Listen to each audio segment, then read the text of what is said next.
Been cleaning all morning.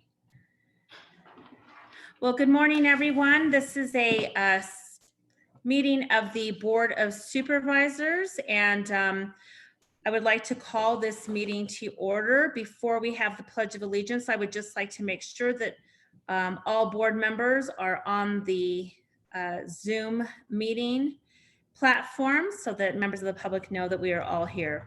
I'm Liz Archuleta, Chair of the Board. Vice Chair Fowler, would you please identify yourself? I am here, Supervisor Lena Fowler. Thank you. Okay. Supervisor Babbitt, District 1. Thank you, Madam Chair. I'm here. Okay. Supervisor Ryan, District 3. I am here. Thank you. Supervisor Parks, District 4.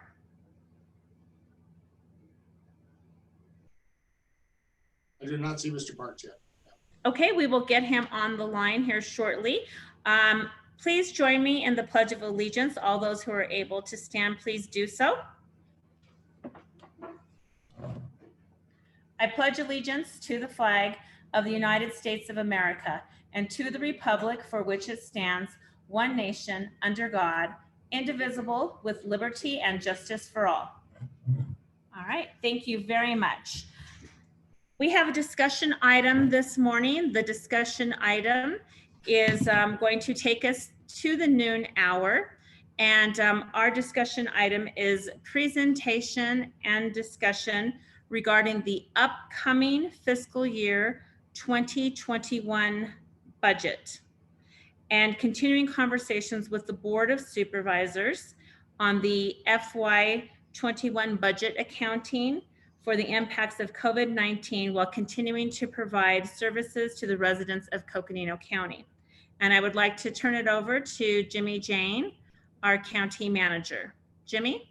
Well, good morning, Madam Chair and members of the board, county leadership, and others participating in our discussions today. I appreciate the opportunity to provide some introductory comments to kick off our 2 scheduled days of budget discussions. Our goal today is to present key recommendations from the county manager and the budget team and to get the board to a decision on key points for FY21. This week is a critical week to identify direction from the board so staff can finalize the goal of adopting a tentative budget in the next 3 weeks with final adoption on June 23rd. Our tax rate adoption is August 4th. We continue to track revenue data as we work to refine the FY21 budget and are continuing down the path of a long recovery model. Late last week, we received preliminary data from the Arizona Department of Revenue through the County Supervisors Association on April sales tax and state shared sales tax data for March. Our local sales tax data for April indicates 21.7% decline from April of FY19. As a reminder, we estimated a 38% decrease for the remaining 3 months in FY20 in the plan presented to the board last week. State shared sales tax for March shows a 16.3% decline compared to March of FY19. We estimated 31% for the remainder of FY20 in the long-term recovery plan. While we are still waiting for details to better understand how this breaks down into categories, this 1 month of additional data, April and March respectively, is not as bad as our initial predictions. I will stress that these numbers have yet to be finalized, but what this information is revealing and reminder that there are still many unknowns. Unfortunately, we do not anticipate additional revenue data prior to our June 2nd tentative budget adoption. As we explore an appropriate reentry plan, we will continue to work with departments and pursue what work looks like moving forward. Staff has been in conversations regarding our lease space, including the IT building and our HR space. Not all of our team members will return to traditional work environments. We do have an opportunity to explore what virtual work environments look like in the future and our path forward. We are a service organization. As such, county employees are the #1 priority for the board, the manager's office, and our organization. The budget is reflective of a conservative fiscal approach as directed by the board. We know that there are many unknowns, but we want to be in the best position possible to maintain our current workforce to continue to serve people and community. The items we will be reviewing today include cost reduction strategies to address a projected FY21 deficit. As directed by the board last week, we will also take another look at employee compensation planning. Staff has modified the recommended mission critical service improvement requests to 1 time. The recommended department carryovers have been reviewed with the departments and were included in the packet. A reminder that the board will be coming back later in the fiscal year, likely in January, with 4 or 5 months of revenue data and 5 to 6 months of expenditure information to take another look at the FY21 budget. The budget team will continue to meet weekly, work with departments, and provide regular updates to the Board of Supervisors. We also have plans to review the King Street debt service the board has discussed in the past and plans to push this to future with the goal of receiving outside funding to assist with this project. DCM Keene and Facilities Management Director Sue Brown will be giving an update on the King Street complex to the board this evening. In the past week, we have had many discussions about the costs we have incurred in the COVID-19 response, specifically the cost of the hotel we are currently using for helping to house our unsheltered population. While we did receive some positive news last week from General McGuire and the Arizona Department of Emergency and Military Affairs, we are still waiting for final sign-off for reimbursement on the full cost of the hotel. The total cost we have submitted to date is $1.061 million, and we received a commitment from DEMA to reimburse 75% of these costs. We are continuing to work on payment of the 25% local match. Madam Chair, I would like to recognize yourself, Supervisor Ryan, and our DCMs and our EOC team for their advocacy last week. With the help of Incident Commander Dr. Marie Peoples, Deputy Incident Commander Kim Musselman, and the HHS team, we were first in line to submit our expenses under the new rapid reimbursement and are hopeful to receive word in the next week. Our COVID-19 task force, led by DCM Joanne Keene and Public Affairs Director Eric Peterson, are continuing to pursue every opportunity for state and federal funding and reimbursement. Madam Chair, I would also like to recognize the partnership with the Flagstaff City Council and staff, including City Manager Clifton and Sarah Dar, for their work to allocate $175,000 in CDBG funds to Coconino County Health and Human Services for eviction prevention and housing stabilization for Flagstaff residents. Chair Archuleta will be sharing information with the council later today, thanking the council for this allocation. So I also want to say thank you to DCM Lucinda Adriani and HHS Assistant Director Michelle Axlin for your assistance in this endeavor. Some information for the board to consider during these discussions is that this base budget does include an expectation that in response to the COVID-19 pandemic, we could spend $4 million out of emergency reserves and receive $3 million in state and federal reimbursements for our COVID response. This $3 million is assumed as a revenue for the FY21 general fund budget. Finally, over the next 2 days, we will review the primary property tax and secondary property tax levies. The county manager recommendation does include a 2% plus new construction in the FY21 budget as allowed by state law. Tomorrow, we will receive presentations regarding our other non-general fund budgets, including HERF, RMST, flood control, library, and public health services district budgets. There are many involved in this effort, Madam Chair, including support and advocacy by yourself, the board chair, Supervisors Art Babbitt, Lena Fowler, Matt Ryan, Jim Parks. Thank all of you for your leadership during this difficult time. I couldn't imagine a better board, elected officials, a leadership team, and an organization to help navigate this storm.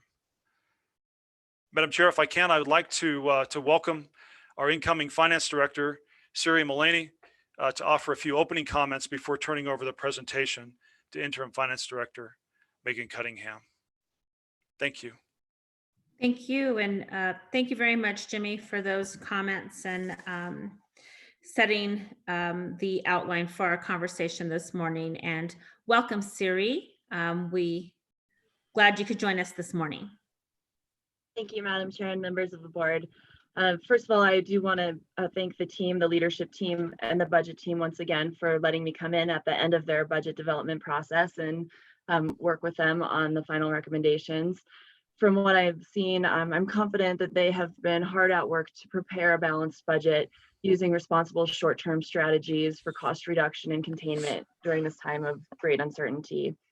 I want to recognize their responsiveness to emerging trends. They really had to pivot based on emerging circumstances and found new resources to help with the planning, and they've done a great job of that. There's definitely more work to be done after this budget, and you will see that in the materials. There's a plan for more follow-up, and I've already seen this dedication to continuous monitoring and planning on behalf of the team. Unfortunately, more time and data is really what we need to determine what the full revenue impacts might be that we'll see, and what additional long-term strategies we might have to put into place to address the changing environment. Recent indicators are good, and that is positive.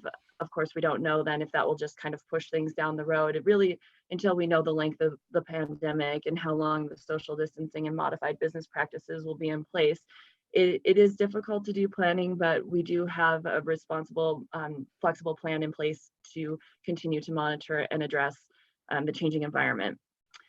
So for today, staff and leadership, they are presenting a balanced budget and a plan to keep the board involved in the monitoring and decision-making process. The data-driven approach that staff is taking for FY21 forecasting is the best strategy we can take right now. They're using the data that they have available and the trends that they see to present a balanced budget. Coconino County also has strong foundations to draw from with prior financial planning. So that, along with this budget, really provides a solid starting point for FY21. Thank you. Thank you very much, Siri. Any questions for Jimmy at this particular point in the presentation? Okay, then Jimmy, would you like to turn it over to Megan, or who is next? Yeah, thank you, Madam Chair, and thank you, Siri, for being with us today, and grateful you're on the team. So if it's okay with you, I'd like to turn the time to our Interim Finance Director, Megan Cunningham, who will start the PowerPoint presentation and start the discussion this morning, understanding we anticipate being done this morning by noon, but have another opportunity to come back tomorrow at 9 a.m. Megan? Good morning, Madam Chair, members of the board. I should have the PowerPoint up. Does everybody see it? Yes. Okay. Megan, so just so you know, and Jimmy, I do have literally a black screen right now and I can't see it. It's not you. I'm sure others can see it. It is that my computer has frozen. I am going to connect a different way. You should go ahead and proceed with the presentation, but it'll take me just a couple of minutes, but please proceed. And if there are any questions in the 2 minutes that I have to restart this computer, Vice Chair Fowler, if you would handle those questions, I would appreciate it. I will do so, Madam Chair. Okay, thank you very much.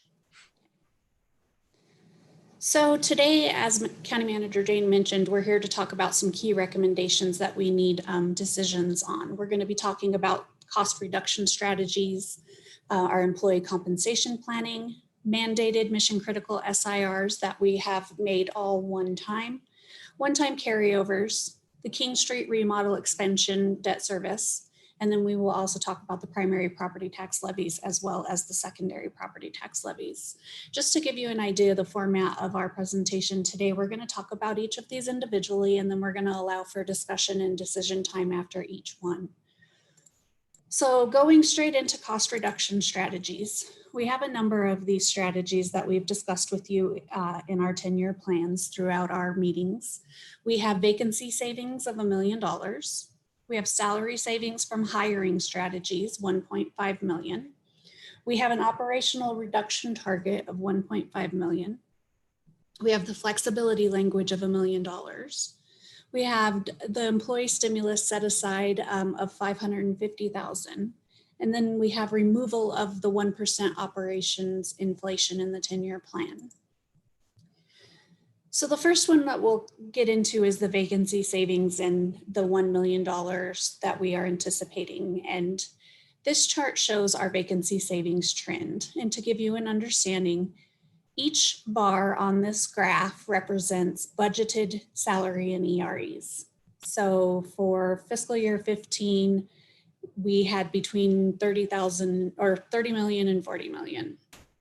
The breakdown of these bars, the blue are the actuals that we spent in that year for salary and ERE, and the orange are the savings. So these are the unspent and the savings.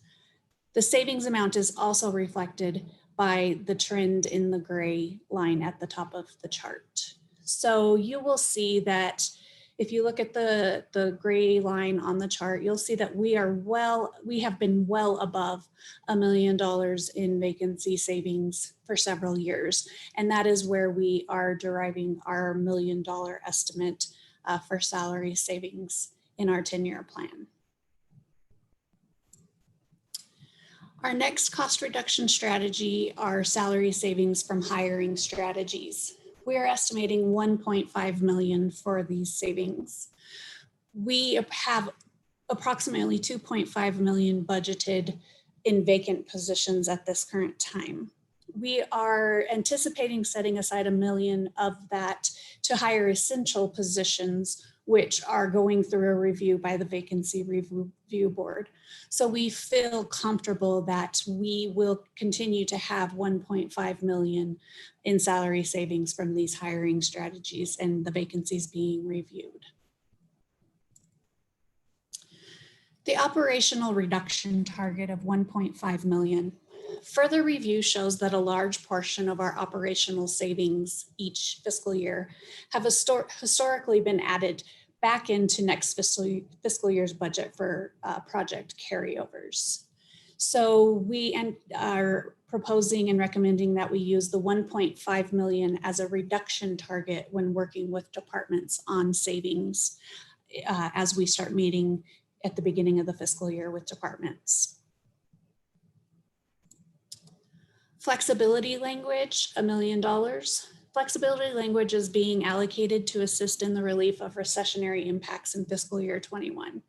So for fiscal year 21, the flexibility language will not be used for pension pay down, but future flexibility language use will be evaluated annually. This is just for fiscal year 21.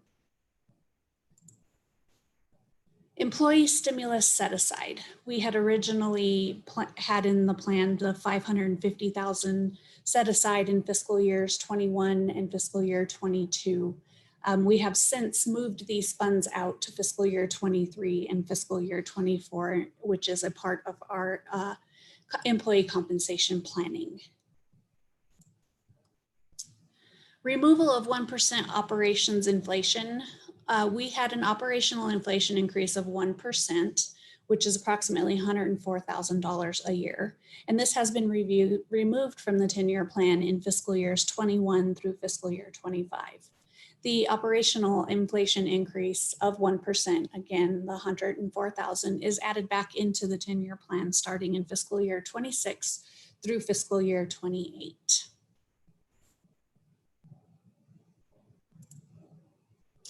So that's the first decision point that we have, the board's discussion and decisions on these cost reduction strategies and the recommendation of them being in the budget for fiscal year 21. Thank you, Megan. Are there any questions from the board on the presentation up to this point?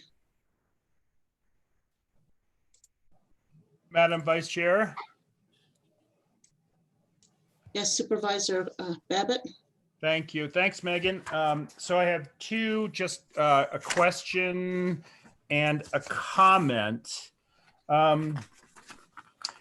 So Jimmy and I had a quick chat on this. So we are assuming these operational savings are in every year in the 10-year plan going forward, right? That is correct. So at what point do we take it out of a line item and just reduce our actual, the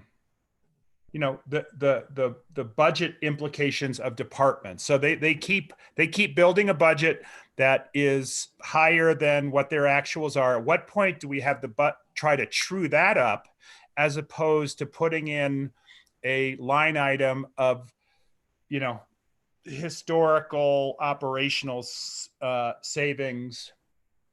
How does that tension work in budgeting? Vice Chair Fowler, Supervisor Babbitt, that's a great question. I would assume, and my thought process is those are the discussions that we are going to be having after we have adopted the budget and we are working with departments. That is the discussion that we would have. Where are we going to see those reductions, and how are we going to structure that moving forward? Okay. Because I think it would be good to set up the expectation to budgets, to departments, which is, and it's not done for, I think, any, I think everyone is doing a good job with leadership and understanding the finances. But at some point you say, okay, let's true up the actual departments, as opposed to just have this bucket of money that has just been, to some degree uncovered. So we are we have a sharper pencil. So that's one comment there. Jimmy, did you have something? Yeah. So Madam Vice Chair, and I believe the chair is back on as well.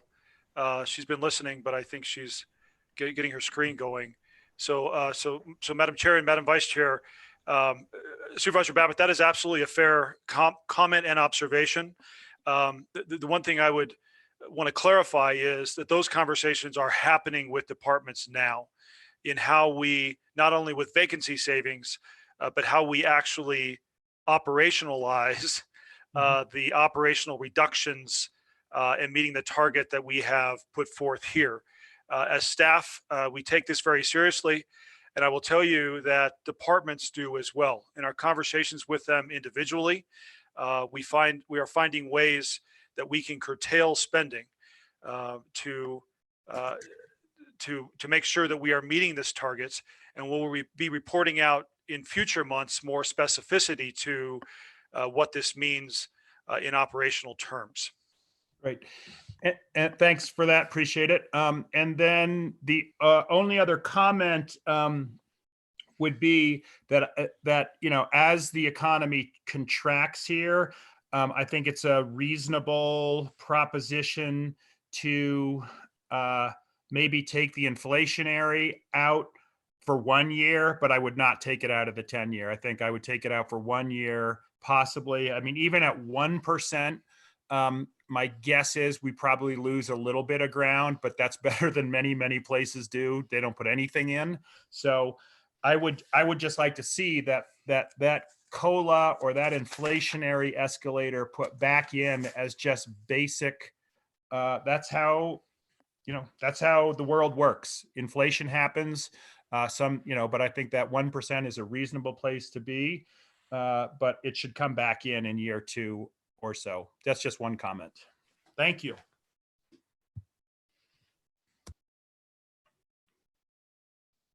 Madam Chair, are you back on? There she Ma'am, is. are there other questions of the board at this particular time? And Megan, I know you said that we need some direction in terms of, we do have various decision points, but let me see if there are other questions before you reiterate the decision point that we need to make. Other questions from the board to Megan or Jimmy about what has been reported thus far?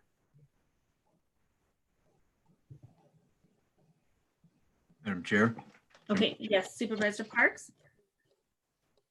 Thank you, Madam Chair. I was wondering, I agree with Supervisor Babbitt about the 1% for the first year, but I also think that maybe we ought to postpone a decision on adding that back in until we find out how it's going to look in the following years. Things are moving rapidly and changing rapidly, and we are entering a serious, at least a recession time and maybe a depression. And I think that we're going to have to really look this over carefully. I really want to thank Jimmy, Jane, County Manager, and everybody on the staff for their efforts in this reduction process. I know that they have met weekly on this, and they're continuing to meet, and probably will for quite a long time, about the budget. And I appreciate you folks for doing that. I understand that we have to do this very carefully, and I know that that's what Jimmy and the staff are doing. But I think that we need to start looking at even more cuts, deeper examination of where we can go with this as cost savings. We know that our taxes are going to decrease. Sounds like as much as 31% in at least sales taxes. We don't know what's going to happen with our property taxes if we have to devalue properties next year. So I think that the care and the conservative way that we're going about this is good. We may have to look for other options as well. So thank you. Thank you. Other questions?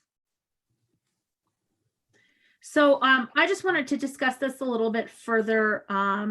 So Supervisor Babbitt, so you're talking about about 1% for operations, cost of operations, to move that earlier in the 10-year plan. I mean, basically, were you talking about wanting it like in 2023 or 2024? Because I think right now we have it further down over in fiscal year 25, right? And you're trying to say like put in 1% in terms of increasing operational costs.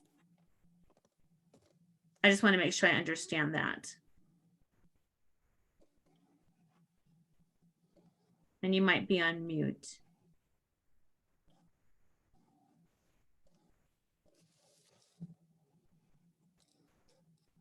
Madam Chair, it looks like we lost him. I will work on trying to find him and get him back. Yeah. Am I there now?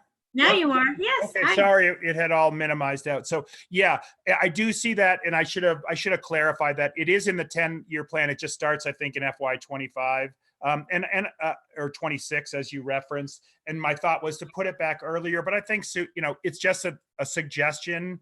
for contemplation. I think Supervisor Parks is also got great, but we are going to come back in January and true this up again with a new board as well as some good data. So just an observation, I think we can split the difference and understand it is a moving target too, but it just was one of the things that kind of came to me in reading it. So not hard and firm for me, just an observation in terms of baseline assumptions. Mm-hmm. Okay, got it. Well, let's make note of that. And then Megan, can you go over the decision point again, please? Yes, Madam Chair, members of the board, I think it would be beneficial if I just kind of went back slide by slide. And what we're asking is are you in agreement with what we have recommended in the fiscal year 21 budget? So the first cost reduction strategy we have in there is our vacancy savings assumption of $1 million. And so is this recommendation, is the board comfortable with this recommendation? Mm-hmm. Mm-hmm. Okay, so I appreciate that. And in the meantime, we also have a question from a member of our team, a staff member, so which I think is great. So I'm going to actually ask that question, and then we will get to the decision point. So it says, it's actually from our county attorney. And he's going to ask this question. This is great. Thank you. The name just appeared up on my screen of who this is from and that it's a live question. So go ahead, County Attorney Ring.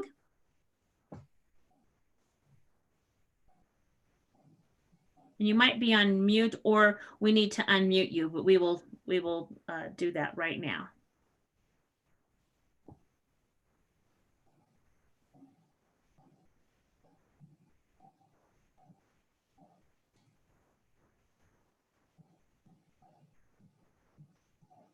Well, I can't hear, so then I'm going to go ahead and read the question. A key SIR of ours is inflationary adjustment to cost of operations, and we balance our operational deficiency by carrying over salary savings to pay for operational shortfalls, freezing operational costs for years, and delaying or freezing our salary savings pour over leaves us in a structural operational deficit. Madam Chair, am I audible now? Oh, you are. Yes, great. Thank you so much, County Attorney Ring. This is wonderful because I did. I read the question, but I don't know that I did it justice by reading it. So please go ahead and you have the floor. Go ahead. Well, thank you, Madam Chair, for the opportunity to ask the question, and I appreciate staff working in the background to provide me an option to unmute. And I know this is the board's meeting, and the board has important questions and decision points that it needs to answer. So I really do appreciate the privilege of asking the question. And I think you read it well. In our structure, we have an SIR that we've made to the board, and it has to do with our cost of operations. And I think this may be true for a lot of departments, but in ours it is true. That we have not had, to my knowledge, an inflationary adjustment to the cost of our operations in many years. But the expense that we pay for some of the services that we purchase goes up. For instance, we use Westlaw to provide the board with answers to legal questions. It's a research-based subscription, and the subscription costs go up every year. But if we freeze our cost of operations, we wind up falling behind because inflation drives up the cost of everything. The way we've balanced our department budget in the past is to take the salary savings that our department experiences over the year, and we pour it over to our cost of operations to pay for the shortfalls. We've built a budget where we know that our cost of operations are going to be in a deficit. but we take our salary savings and we pour them over to pay for the cost of our operations so that at the end of the year, the budget balances. But if we do not get an inflationary adjustment to the cost of operations, or in fact, we freeze the cost of operations for a period of years, and we, in our department, are not allowed to pour over our salary savings to pay for our deficit, we have a structural deficit in our department. And so that was the question. And I'd be curious to see if finance has an observation or an insight into how we solve the structural deficit that we've created for ourselves. Thank you, Madam Chair. That's my question. Sure, and that's a, yeah, thank you so much. That's a great question, and certainly one that needs to be considered. And I'm gonna ask Jimmy to first answer that question, and then he might also ask for some input from finance. Jimmy? Yeah, thank you, Madam Chair, and thank you, County Attorney Ring, for your question. It is a fair observation. In the times we're in right now, we are having to look for creative solutions. And as you and I have discussed, we will continue to do that. But I think, County Attorney Ring, it's a model example, though, of the importance of working with each individual department to identify cost reduction strategies to find solutions that you can continue to fulfill your mission. And frankly, it would be easier to say we're going to do a across the board cut across the organization. That is not the strategy that staff is recommending at this time. We much prefer to work individually with departments to find individual department solutions to help meet our operational savings target. So I definitely hear you, and as you and I have discussed, I understand kind of that the machinations of having to utilize salary savings.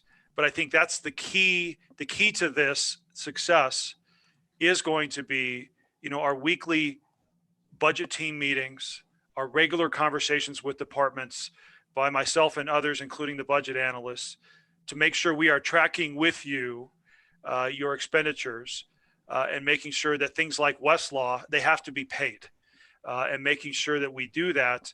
But we're keeping in mind also that we are going to have to reduce our expenditures countywide to live within the reality that we're currently facing. But absolutely committed to working with you and your team, Bill, and that applies to all the departments.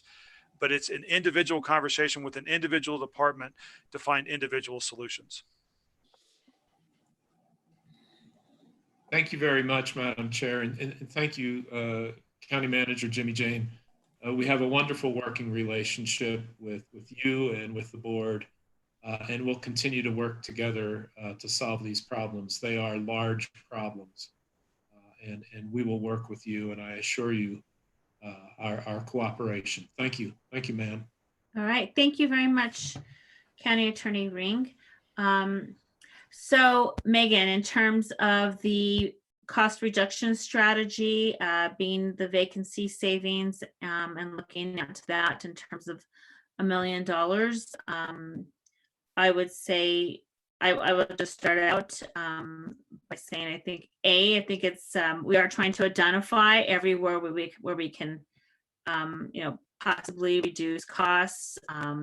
We have a history of we have the history in front of us in terms of the vacancy savings trends, and so I feel looking at the trends, I feel very comfortable being able to identify this area as a cost reduction. And I do know that this, we will be getting, of course, additional information in terms of the state and what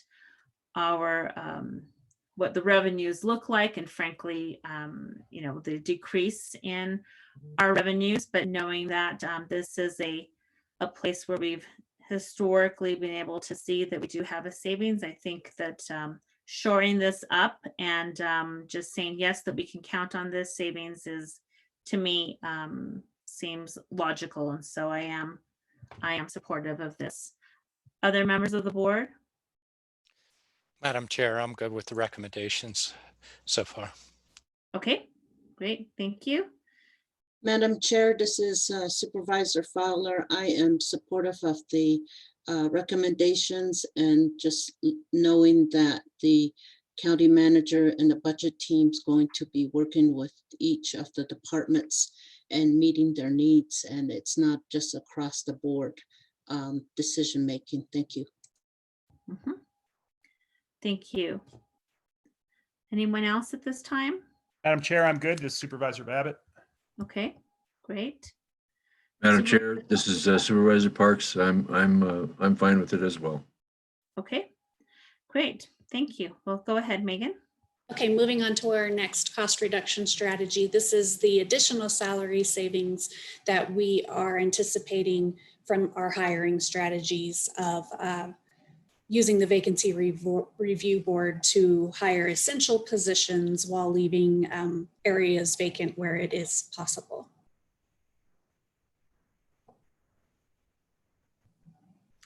Okay, so I'll just say if anybody has any questions or any opinions like counter to this. Okay, go ahead, Megan. Okay. The operational reduction target of 1.5 million, we've already had a little bit of conversation about this in regards to, we are currently already working with departments in talking about this, as well as we're going to continue those conversations and come back to the board in January, likely to inform you of where we are on that process. Okay, thank you. Okay. And then the flexibility language, just want to make sure that it is the consensus of the board that we will be using the 1 million to assist in relief of the recessionary impacts this year for fiscal year 21, that we will not be paying down the pension with this $1 million, but that in the future, each year, this will be evaluated on what we will be using it for if we are allowed. Okay.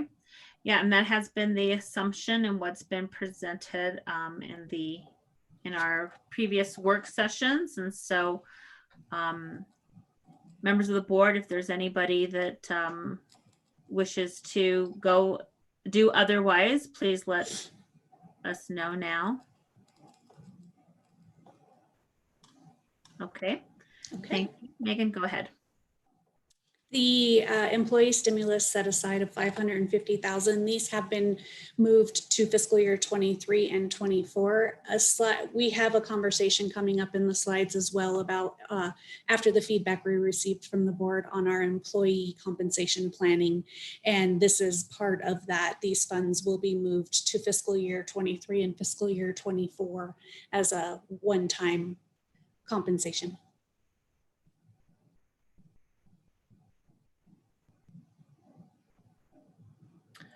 Okay, and this is actually the last session we had this further out, correct?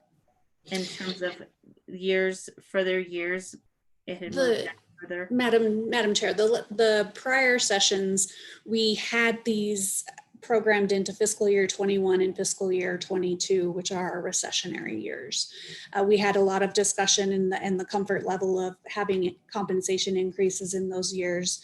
And we decided to go ahead and remove those from fiscal year 21 and 22. With further conversation with the board, compensation needed to be addressed. You know, what were our plans? We couldn't just take compensation out of the 10-year plan for the next several years. So what we're proposing and recommending is that we just move these funds out further into fiscal year 23 and 24. Okay, great. Yeah, I appreciate that, because I just wanted to kind of bring us back where we had left off before. I think in the last discussion, it looked like there was no employee compensation programmed until I think it was year like 2028. So then we were, you know, all members of the board were saying like that's not realistic, right? I mean, that doesn't. Correct. that doesn't do anything to assist our workforce, nor maintain our workforce, nor attract a workforce. So now, as a result of those last conversations, then we have a stimulus set aside for, and has been moved to fiscal year 23-24. Yes. Okay. All right. Members of the board, if there's any discussion about this, or if you feel like this needs to go a different direction, please go ahead and say so now. Madam Chair, Yes, go ahead. can I just offer a quick clarification as well? So yes, so those one-time dollars were moved to 23 and 24. And then when we get to the 10-year plan, as Megan had referenced, there is a 1% base increase then for 25 through 28 included in the 10-year plan for consideration today. Okay, great. Thank you for reiterating that. I appreciate that. Okay, we'll look at that also in the 10-year plan.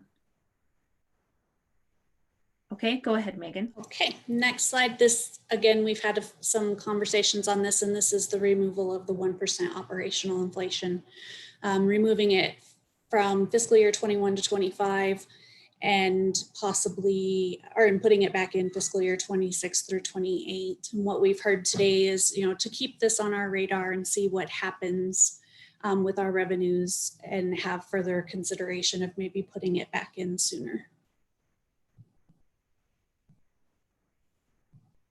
But to confirm, for fiscal year 21, it will be removed. Okay. All right, any questions? Okay, go ahead, Megan. Okay, so we made it through the cost reduction strategies, and we have decisions on all of them and the information that we need. So we'll move on to our next topic, which is employee compensation planning. So after our last conversation with the board, and we just kind of went over it, where it was unrealistic to not have any type of employment compensation in the 10-year plan, we went back to the 10-year plan, and as a team, we looked at what the impacts would be and what we would recommend moving forward. So this goes back to that $550,000 one time in fiscal year 23. So we would look at doing some type of one-time payment during that fiscal year. And then again in fiscal year 24, we would have a one-time payment set aside of the $550 to be determined at that time how it would be paid out. And then we have a 1% base increase in the 10-year plan from fiscal year 25 through fiscal year 28. And this is a cost of approximately $377,000 for each year. And this does include benefits, EREs.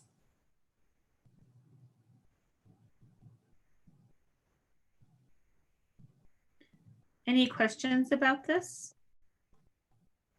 Why don't you go back to that slide, Megan, Okay. we can have that up.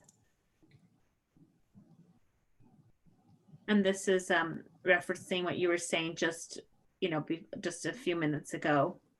Yes. Just confirming that. Okay, and I feel like we got through this because we did talk about this just a couple of minutes ago. So thank you for that. Okay. The next topic of discussion are the mission critical SIRs that are being recommended. So all recommended mandated mission critical SIRs have been included in the 10-year plan as one time. The original prior recommendation was that we had recurring mandated mission critical SIRs at $900,122. And then we had one-time mandated mission critical SIRs at $876,716. After conversations and other thoughts, we have a new recommendation that all of these mission critical mandated SIRs will be in the 10-year plan as one-time costs in fiscal year 21. And the total of those two combined is the 1.7 million on the slide.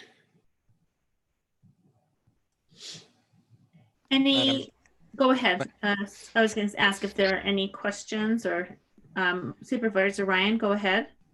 Yeah, it just makes sense. It speaks to the discussion of we need to be conservative don't build in reoccurring if we need to respond in a different way, if this becomes much more dramatic. And so it makes sense in current time with this recommendation. Thank you. Mm-hmm. Other members of the board? Okay, well, we appreciate looking at this again since our last discussion, and obviously these have been converted to one times, and I agree with Supervisor Ryan. It does make sense for the time that we are in, and does allow us then to re-evaluate for the future. Okay, go ahead, Megan. Carryovers. So we have recommended approval of $739,932 in general fund carryovers. This is a policy, and the ones that are being recommended are policy-driven carryovers, as well as projects that are already in progress and need to be finished up in fiscal year 21. In your packets, you were also provided with a list of the carryovers and whether they were recommended or not. Mm-hmm. Okay, any questions on this? And so for us, so basically you've outlined the mission critical SIRs and the carryovers. And so, and that is again, one of the assumptions in this budget. And so any questions on that so far? And obviously we've had much discussion and presentation about this. Okay, we'll go ahead and proceed. The King Street project. So the King Street remodel and expansion debt service this is the way it's set up in the 10-year plan. So we're looking at 22 million in debt service. The current numbers that we have, and these could be up for discussion, with the current climate, and we're working with RBC on looking at these. But at the current time, we're looking at moving out the debt service payment to fiscal year 23. So that's this 997,625. The sources of debt service for the debt service payment, we have the PSPRS pension paydown savings of 675,000. We have the future investment set aside funds. This was back from fiscal year 19, and we set aside these funds. So we have 415,643. And that gives us a total of 1,090,643 for our debt service payment. So you can see that those savings actually are over the debt service payment amount. Moving into, if you look at fiscal year 26, our debt service payment is 1.1 million. We again have the 675. We have the 447,602. Well, we will need an additional general fund transfer of $10,523 to make that full debt service payment. So the decision factors kind of on this slide is the comfort of moving this project out, delaying it to fiscal year 23, and just having a clear understanding of where the debt service payments sources of funding are from.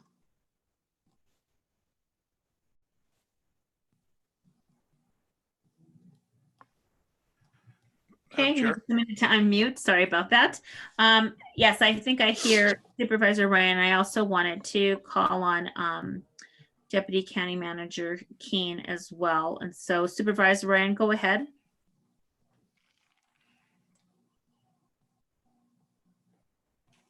And I think that wasn't me. That was Jimmy speaking. Oh, so sorry. Okay. All right, Jimmy, go ahead. I'm sorry. I confused your voices. Yeah, thank you, Madam Chair. I'm not offended. I was compared to Matt Ryan. Yeah, thank you, Megan, and Joanne. I appreciate you stepping in here as well. I want to clarify that these are tentative numbers based on the original proposal that was considered last year. Joanne is working with RBC and that team, to refresh these numbers. And just a reminder that there will be a presentation this evening by Deputy County Manager Keene and Facilities Management Director Brown to talk about kind of what the path forward looks like, including RFQ. And again, there'll be some, refreshing of these numbers moving forward. But Madam Chair, if it's okay, I think it'd be helpful for Joanne to offer any other perspective that she has at this time for the budget discussion going into this evening's discussion. Thank you. Thank you. All right, great. So let's see, Deputy Manager Keene. Sure, I'm gonna hand Madam it Chair, over to you. just to jump in just briefly. So we, as you all are aware, we have moved forward with the RFQ, which we will talk about in more details. That's on the street right now. And the plan was to get that out there in order for us to be ready for any potential stimulus funds that may come our way. I will tell you that we're working this with our federal lobbyists and with agencies. We've already found a couple of different sources that we think could fit into this project. So we wanted to just make sure that this debt service was programmed into the 10-year plan. But I will tell you that we do have the funding for the architect already identified. That's actually not included in what you're seeing before you right now. But the goal is to do our best to pay for this project with other sources of funding. And as County Manager Jane mentioned, we are working with RBC on refining these numbers, obviously with the current economy, and then also pushing this out 2 years. It has changed the numbers that we've received from RBC. Also, there were different things plugged into the 10-year plan on how much we would be paying each year, which changed the debt service payments over the years. So we'll have to refine this a bit more, but we are working on that. So I'm available for any questions, and I know Megan is as well. Thank you. Great. Thank you very much. That's very, very exciting. I know a lot of work is being done on that. It has already been done. So thank you very much for your efforts and for the team that was put together to look at possible funding sources. Let me ask if there's any questions from the board at this time. Madam Chair, I guess my comments would be it makes sense to do this. Another way to perceive this, depending upon what goes on. One is we're cautious, but number two is we're ready to respond also. It could also be perceived as a jobs project, just as we noted last time on what we saw when we were in the past downturn on how the construction, engineering, et cetera, helped our local community businesses while we had those projects and were able to respond to this type of funding. So, and then in the meantime, we don't have an out-and-out plan associated with it. If we need to flex in terms of how we redefine ourselves, we're looking at it in that potential way, or we have that ability to do so also. So it makes sense. Thank you, Supervisor Ryan. Anybody else from the board that wishes to comment on this item yet today? And also knowing that we do have this item on our agenda for tonight. Okay, thank you. Megan, go ahead. Okay, we will move into our property tax discussion. So this is a kind of a repeat of the slide that we've seen in prior presentations. So this is talking about the Coconino County primary property tax. And you'll recall that there are two tax rates that we can use. So we can use 0.5189, and that would levy $10,013,338.43. And what this rate does is it takes into consideration any new construction, but there is no other increase recognized in this rate other than the new construction. The second rate is the 0.5293. So what this rate is this is the statutorily allowed 2% plus new construction. And this would levy $10,214,029.74. And this is what's currently recommended in the 10-year plan. The increase with the 2% levies an additional $200,691.31. If we use the 2% plus new construction, a T&T hearing is required, which is a public hearing that is held when the tax levy is higher than the prior year.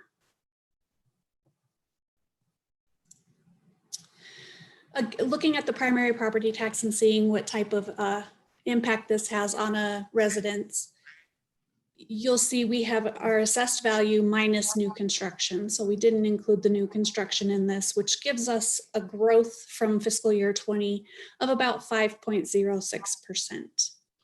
So looking in fiscal year 20, we have a property valued at $300,000. Our current rate in fiscal year 20 is 0.5413. So this would cost the homeowner $162.39. Looking into fiscal year 21, with that 5.06 tax or growth in assessed values, this property is now valued at $315,180. If we were to use the rate that just accounts for new construction, the 0.5189, the tax the homeowner would pay is $163.55. So $163.55, which is a $1.16 increase from fiscal year 20. If we look at that same property that's valued at $315,180, if we were to use the tax rate that is the 2% plus new construction, the 0.5293, the cost to the taxpayer would be $166.82. This would be an increase of $4.43 from fiscal year 20. Down here in red, I have the difference of $3.27, which is the difference between the 443 and the $1.16. So the 327 is what would be paid with the difference in the payment amount for the resident between the two tax rates being considered. And again, as a reminder, currently in the 10-year plan, we have the recommended 2% plus new construction. So going on to our secondary property tax rates and levies, we have our Coconino County Public Health Services District property tax, which uses the countywide assessed value. The rate is remaining at 25 cents, and we will levy $4,824,310. We have our Coconino County Library District property tax, which again, the assessed value is the countywide value. The tax rate is remaining the same at 0.2556, which would levy $4,932,375. Then we have the Coconino County Flood Control District property tax. Although this tax is assessed based on countywide, there are some adjustments in the assessed value for calculation purposes. So this 1.6 is the assessed value used for the flood control district. The tax rate is remaining the same as it was in fiscal year 20, 0.2280, which would levy $3,856,879. So putting those into context, like we did the primary property tax, how this would impact a home. Again, we have the 5.06 variance in assessed value. So the growth of a house in fiscal year 21, the value would be $315,180. So the increase for the Public Health Services District from fiscal year to fiscal year 21 is $3.80. So the taxpayer would see an increase of $3.80. For the library district, the taxpayer would see an increase of $3.88. Flood control district, the taxpayer would see an increase of $3.46. And I had this figured out with the total 380. I'm adding it up real quick.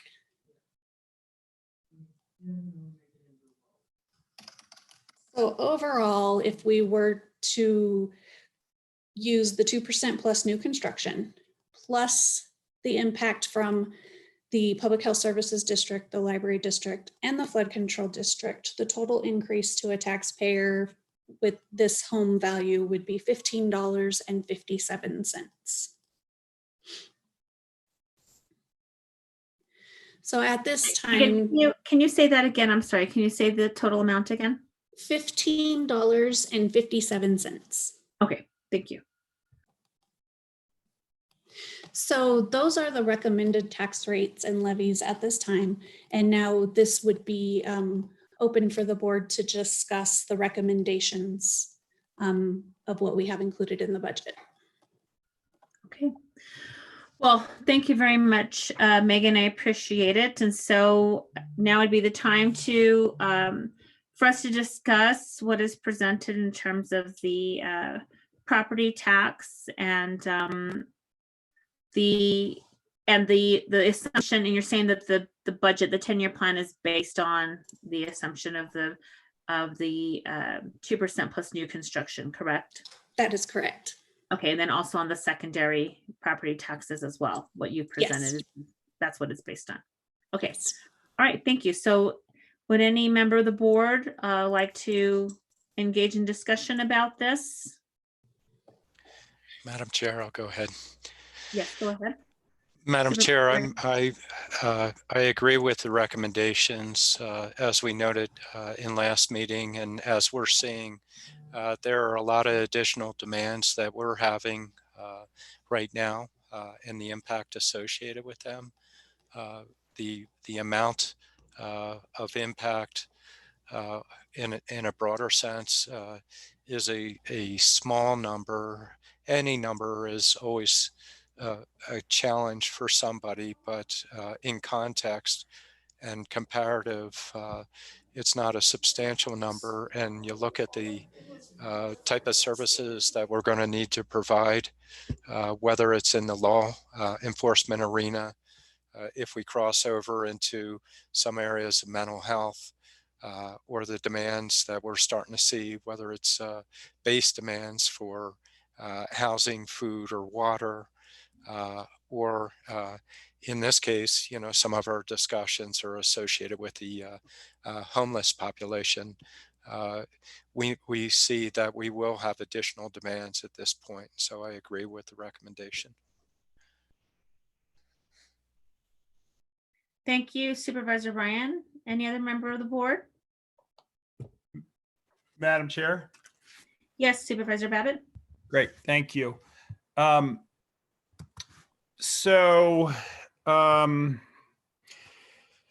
so this is, I am really conflicted on this one, and I remain conflicted on it. I agree 100% with Supervisor Ryan's comments that that the incremental from what would then require truth in taxation is very modest. There is no doubt about it. A few $4 or whatever that was is modest. To me, that's not the question that I am wrestling with on this one.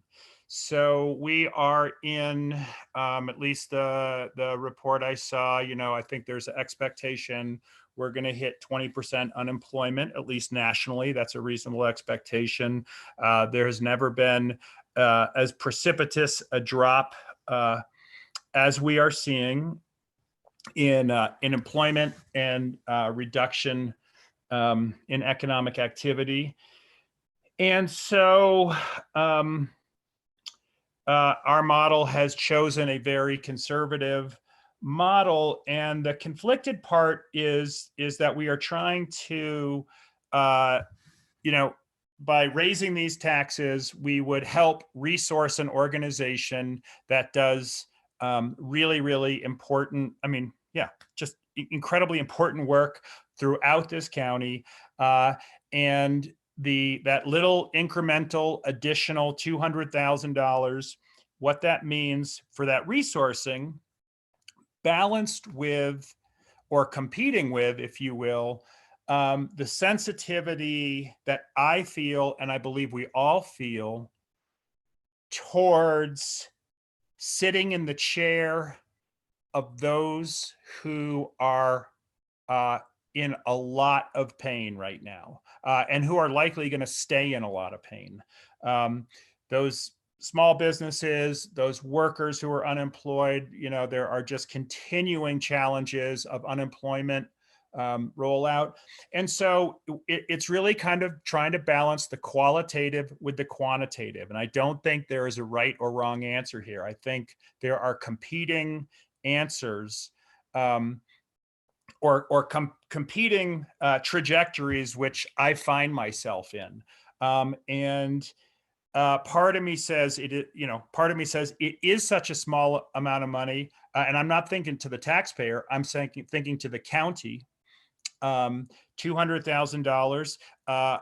That it would be worth it to me to have a conversation about doing a 1-year hold on it and just saying, this year, even though it is modest, it is something that we could use to convey in a small but meaningful way our empathy around the community. And believe me, do not take that if someone disagrees, they don't show empathy. We all show empathy. It's a question of where we all sit on this curve.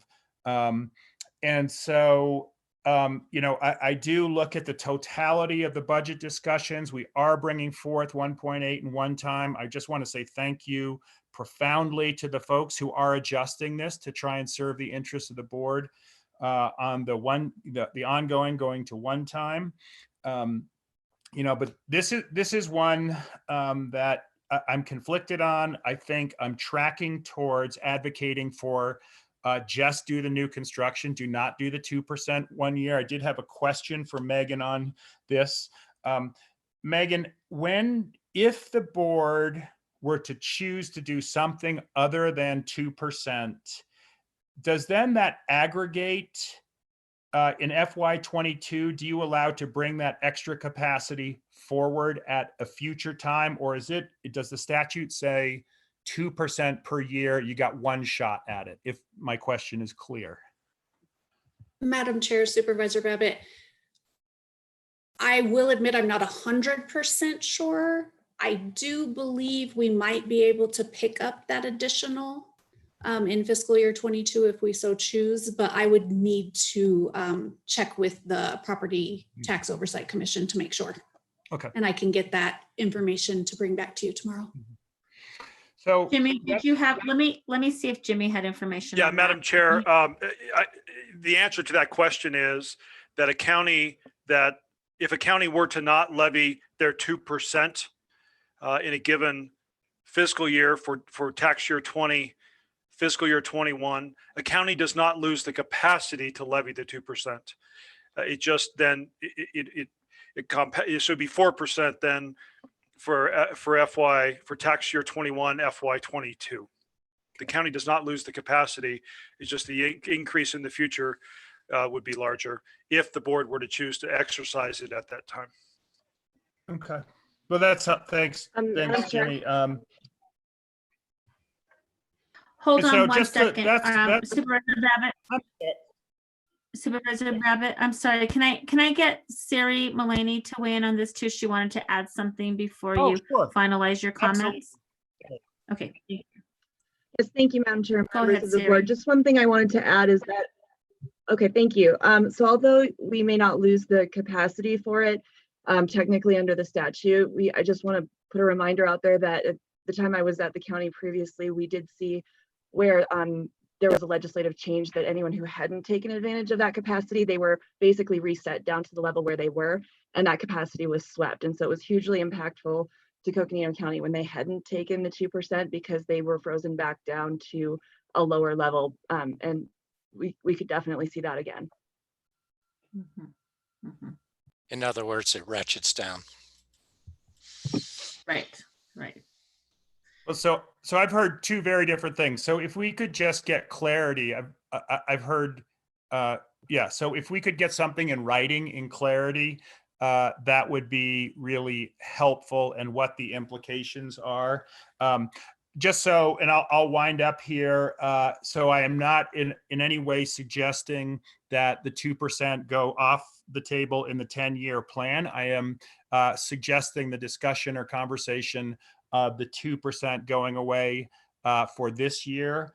You know, I am, as we all are, just I'm in a lot of conversations with folks who are in a place they cannot imagine that they find themselves, and so, you know, I think I know where I'm tracking with this. I need that totality of the information from a legal and statutory perspective on what it means. I mean, does it ratchet down, or does it ratchet down to the floor with which we are currently at? Those are two very different questions that we'll need to get clarity on, not now, but in a written piece, at least for me. So thanks, Madam Chair, for your for the time. This in 15, well, going into my 15th year, I've never not taken advantage of this, which to me shows how serious of a time this is. And when I say take advantage, I've never not supported a 2% plus new construction in any jurisdiction I've been. And to me, it just shows the uniqueness of the time and why I'm interested in taking a look at that right now. So thanks, Madam Chair. Thank you. Lucinda? Go ahead. Oh, yes. Yes, Go ahead. Go ahead. Oh, go ahead, Lucinda. You wanted to add some other information? Yes, thank you, Madam Chair. And certainly we can bring back that information, but I do think that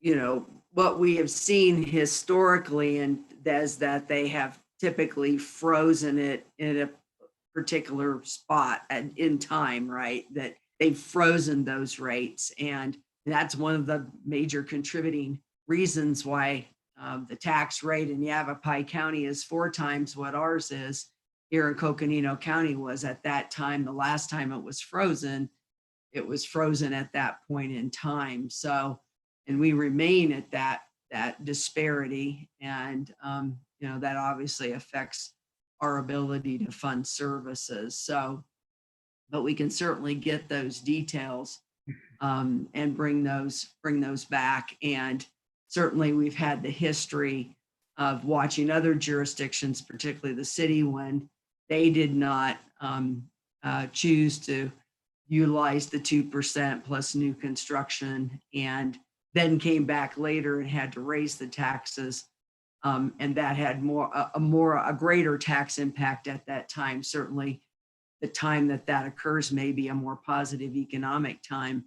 But losing the 2 million, if you take 200,000 and you lose that over 10 years, that's $2 million. So it would have an impact on services. Thank you. And just the last thing, Madam Chair, that I just saw it in my notes I wanted to reference is, and I totally appreciate that. You know, again, this is a different time, and so I want to make sure I am sensitive to, you know, what I am hearing, what I'm seeing, what I'm feeling from those who pay these taxes. You know, the other piece that I did want to bring up is, you know, last week we found a very large number of operational savings that kind of that we are learning as we go. I appreciate that, and at the same time want to make sure that we are balanced in that if a bucket of money of 1.5 million shows up on the plate after not being there, that there may be some other opportunities to have that offset. That's an offset that has never been in here, but now it's in a 10-year plan. So that's $15 million. So those are the types of things that I'm trying to balance in my mind and head about what the right way forward is. So thank you. Great. Thank you, Supervisor Babbitt. Vice Chair Feller? Thank you, Madam Chair. In one sense, I agree with this, but in another sense, I'm really having a difficult time with it when we have such high unemployment and people can't even access are not even receiving their unemployment. Businesses are shut down and we're just really, people are just struggling and it's just very difficult. But on the other hand, I understand, that we do need to, go this route, but I just want to we're all having meetings and we all know how our communities are doing. And it's just very difficult. Just a few dollars is a lot for them at this point in time. So it's just really difficult. It's a difficult position. I've been thinking about it and just trying to see what if we didn't approve this, then what?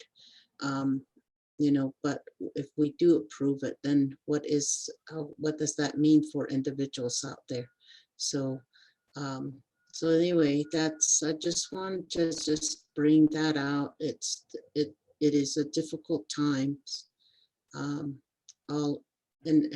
Anywhere you look, it's very difficult. So just want to bring that out. Thank you. Okay. Thank you, Supervisor Fowler. Supervisor Parks?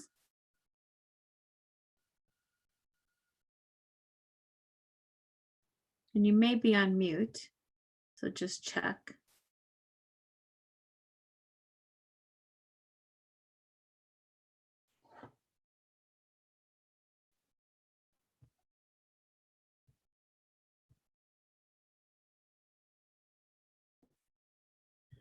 Okay, we may have lost Supervisor Parks. Maybe I know he was on for the presentation, and so Eric He's or not Lynn. Check on him.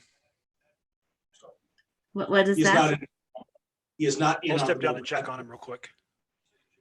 Okay, great. Yeah, so it looks like our clerk of the board said that we lost him. His computer's having issues, and that he'll be getting on the phone shortly, and so we will definitely call on him when he gets back on the line. And so, well, okay, well, I will go ahead and go. I mean, usually the chair will go last, but since Supervisor Parks, we need to connect him back in.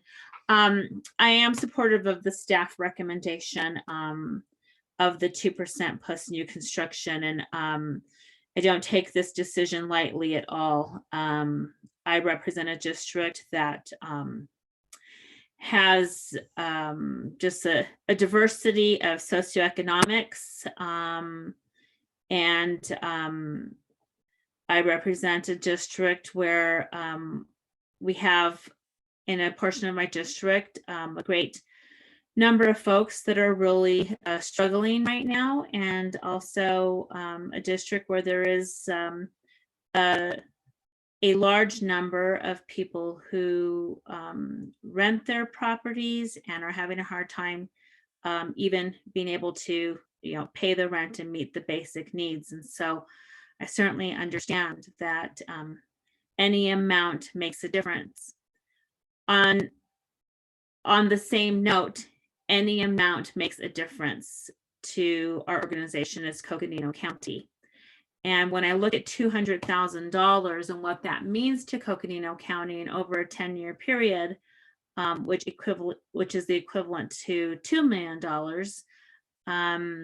that's significant to our organization. But when I look at, for the short term, $200,000 for what that means to us in 1 year, and I put it in these terms, what does that mean in terms of how many eviction preventions can we assist with? What does that mean in terms of, food that we can provide and basic needs that we can provide for? what does that mean in continuing to assist during this time where people are suffering? I understand about spreading the pain and being empathetic to that. And that is the thing. I mean, if we don't, Coconino County the county is the responder to the COVID. It is the safety net for the community. And $200,000 means a lot in terms of what we're able to do or not do for community members who are experiencing very difficult times right now, unprecedentedly difficult times.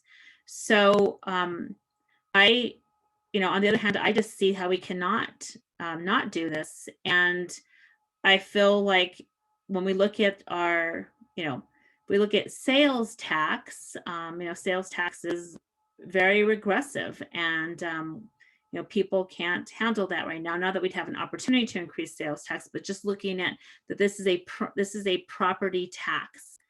And so, there are people who are very fortunate to have their homes, and we hope that they can keep their homes. We also know that there's probably a role for us to have in helping people keep their homes, just like we would help people be able to maintain their rent and stay in the homes that they rent. And so I know this is, in the grand scheme of things, $200,000 to a governmental entity may at first blush not look like very much, and may look like, hey, you can make that up next year.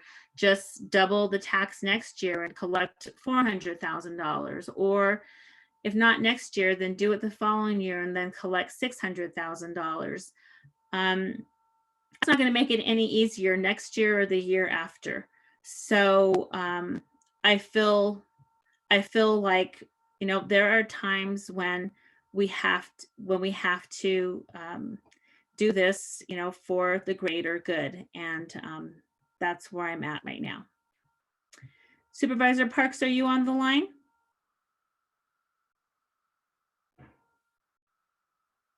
Okay, well, we will need to come back to him at some point as we go further into the presentation. Chairwoman, he's just coming up right now. Oh, great. Okay, well, perfect timing. That's great, because I would like to get his viewpoint. Supervisor Parks, if you're able, we are just talking about the primary property tax, the 2% plus new construction, and every board member was just explaining where they're at right now in terms of the tax. And so just to give you a few moments, I'm going to turn it over to Joanne Keene first to make some comments, and then I'll come to you, Supervisor Parks, so that you have a moment here to gather your thoughts. Joanne? Sure. Madam Chair and members of the board, as many of you are aware, I was the legislative advocate for the county, prior to the recession and during the recession. And I think Siri's comments are excellent comments. I mean, we saw some efforts even before the recession that were led by the Arizona Tax Research Association specifically, that really impacted the county's ability to levy property taxes, specifically primary property taxes, and then that moved into secondaries. One point I would just like to make, and I know Megan will be reviewing the 10-year plan after this, is, there's something in this 10-year plan, a $1 million tax settlement that the county will be required to pay back to Transwestern. We're in those negotiations right now. And I think it's really important to point out that that's revenue that the county is having to give back to Transwestern. So, if there is an opportunity to look at things that, we can use this 2% plus new construction for, I think that's something that we should be looking at. So I just wanted to make that point. And I mean, I understand this is a difficult decision, but losing the ability to move forward, and then, you know, passing it on to the next year. I'm just not sure that's a realistic option.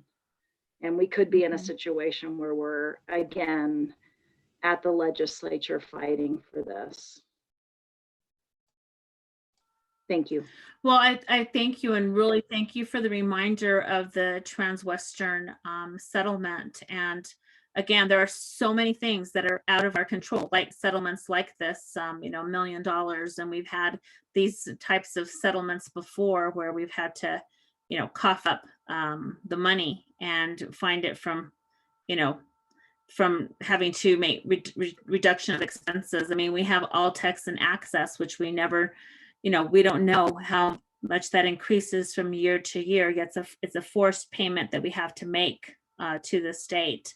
We have restoration to competency to individuals, which we have no idea, you know, again, like how much that costs. You know, we have costs in our court system where, you know, we may have one death penalty case, and there goes our budget in terms of having to pay for expert witnesses, et cetera. And we saw this before in the Xanterra case as well, when we had to pay back taxes. I don't know if you remember that as well, where they decided to sue us, and we had to end up paying them, I think, $3 million it was. So, you know, that's another, those are all unknowns. Joanne? Thank you. I just wanted to say thank you for the opportunity to comment. Thank you. Absolutely. Yep. Okay, let's see. Supervisor Parks?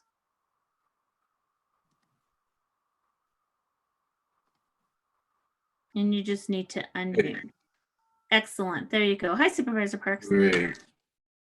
Thank you. I apologize. Something went haywire with my computer and it completely shut down. I had to have IT come in and oh, yeah, that's okay. You know, I think everybody's using so much technology these days that it's creating a bit of a strain. So go ahead.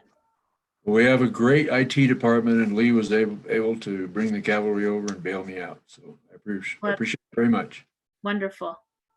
Okay, my comments on this are, as I've stated before, that while we have people losing their futures and losing their businesses and their jobs and facing 20% unemployment across this nation, I cannot justify raising any taxes at all right now. And that includes on new construction. I just have to say we need to stop and we need to evaluate this. And the things that we are doing to actually cut our expenditures are great.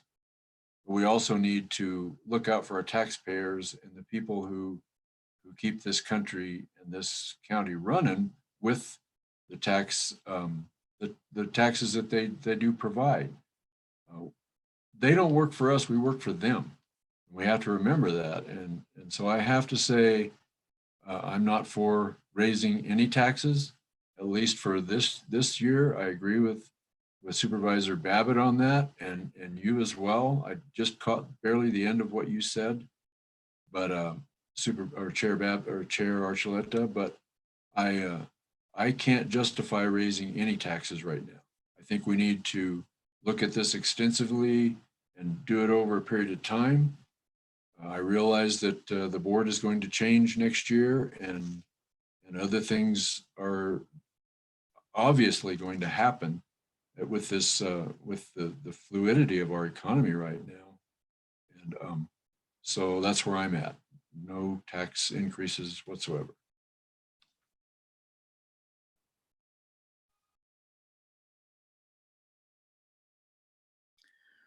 Okay, thank you, Supervisor Parks.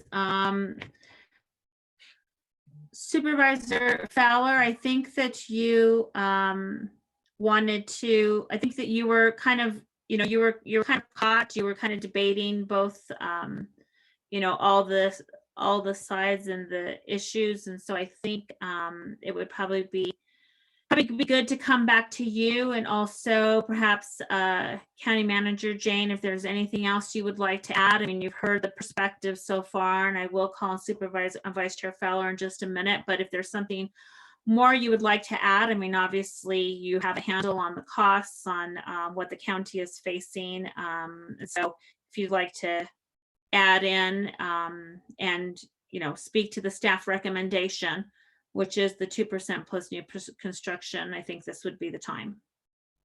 Thank you, Madam Chair. And I appreciate all of the perspectives in helping to inform, obviously, the board making a policy decision on the 2% plus new construction.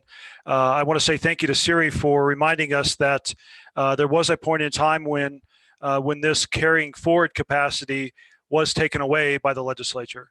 That was a point in time, but that could definitely happen again, especially in today's world. You don't know what the legislature will do later this calendar year. So there is that threat. I used that term, but there is that possibility moving forward. I think it's been stated that the financial condition that we are in and the loss of revenue, but I think coupled with that, and I can understand the balance that's been talked about, but coupled with that, the increase in how staff looks at this right now is the increase in the need that people have for services that we are providing that are frankly lifelines to them right now. And so this is a piece of the puzzle that we feel is important in us being able to continue to provide a quality response that the public is relying on us to do. So that's why it is our recommendation for the board to, it's obviously your decision, but it is our recommendation for the board to move forward with adopting the 2% plus new construction for our FY21 tax year 20 primary property tax rates. Thank you, Joanne, for bringing up the Transwestern settlement. That is something that we are likely going to, based on what Brian has reported to us, that we will likely have to pay out in FY21. That is not for sure, but it is very likely, given where those cases are in the court system currently, that there will be a payout in 21, and this could be a component of helping to pay that. But just a quick reminder that the dollars generated by the 2% plus new construction is included in the FY21 budget and the 10-year plan. So thank you, Madam Chair. Thank you very much, County Manager Zane. Appreciate that overview and the reminder. And so let me go to Vice Chair Fowler. Thank you, Madam Chair. We've all expressed how difficult this is, and we know what we are facing. But at the same time, we know our community. We know that our business, we don't have large manufacturing companies here or industries that employ a lot of people. We just don't have that. We just had we had a major employer with high income that shut down in December. And so that's just had a ripple effect throughout our county. We have high unemployment now. And since we don't have these major employers, people in our region depend on themselves. They become self-employed. And those self-employed eventually becomes micro businesses and then small businesses. And in our region, the banks that we rely on, like Wells Fargo and Chase Banks, and they're not participating in helping or trying to work with small businesses with the allocations from Congress now.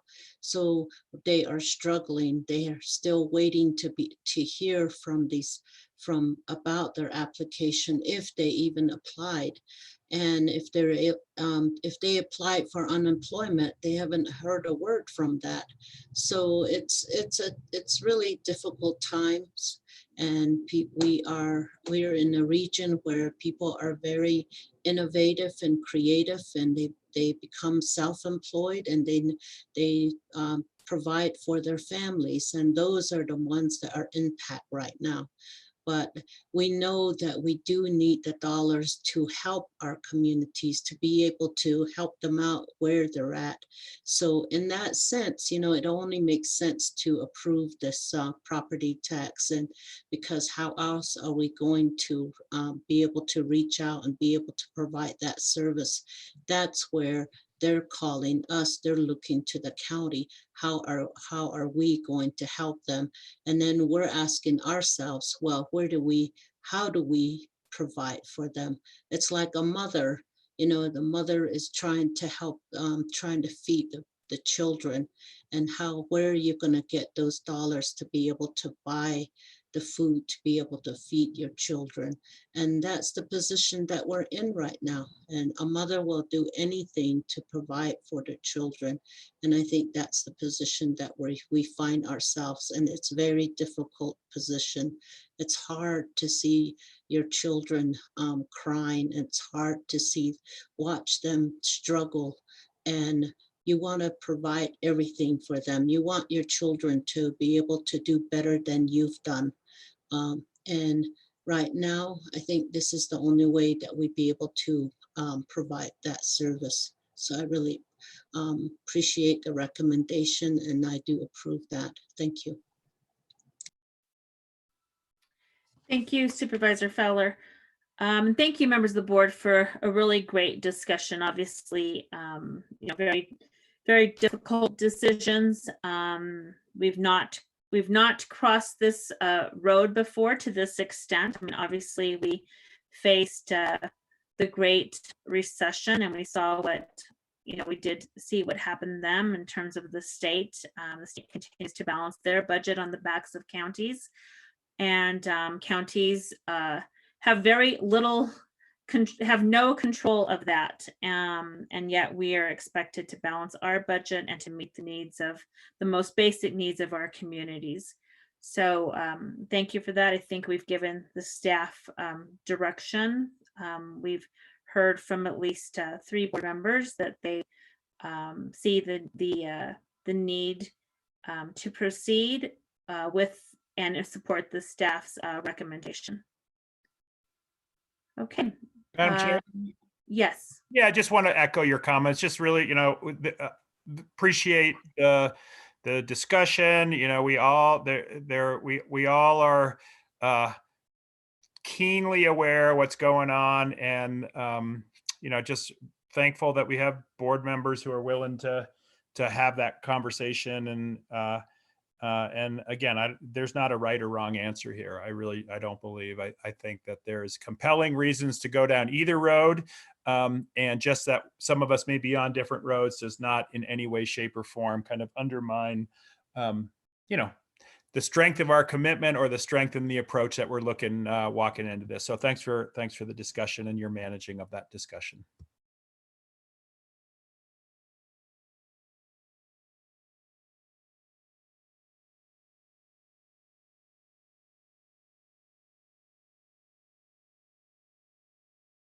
Madam Chair, you're muted. Well, thank you. I was just saying, thank you very much. Yes, thank you for the discussion. Thank you, Supervisor Babbitt. And I was saying that we're now ready to go on to the next portion of our presentation, which I believe is the 10-year plan. I do think we should probably take just a bit of a water break, if you don't mind. Can we take is this a good stopping point, Jimmy, to take maybe a 5-minute break? This would be great. And then we'll come back and go into the 10-year plan as you discussed, and then time permitting, you know, if it's the board's desire, we could go on to HERF and RMST today. Lucinda and the team are prepared for that after the 10-year plan discussion, time permitting. Okay, great. Well, we'll try to speed it up. Let's take 5 minutes, and then we'll come back. Let me look at the time. Okay, it's 10:46. Let's come back at 11:01. Thank you.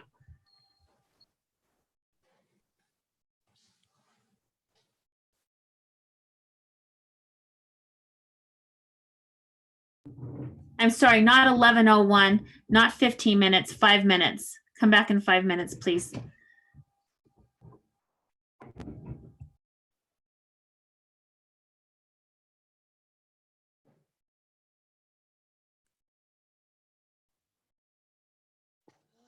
Jesus. Hello. Oh, okay.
Okay, well, thank you so much for that break. We're going to go ahead and get back to our Board of Supervisors meeting. And where we left off is we were going to move into the review of the 10-year plan. Jimmy, why don't you go ahead and introduce this? And I think we're going to have John Comer take us through this. Is that correct? Yeah, Madam Chair, I think we just turn the time back to Megan, who will do the introduction and then work with the team on the presentation of the 10-year plan. Okay, great. Well, thank you so much. Megan? All right, Madam Chair, members of the board, welcome back. I am working on getting the 10-year plan up right now. Let me know when you can see it.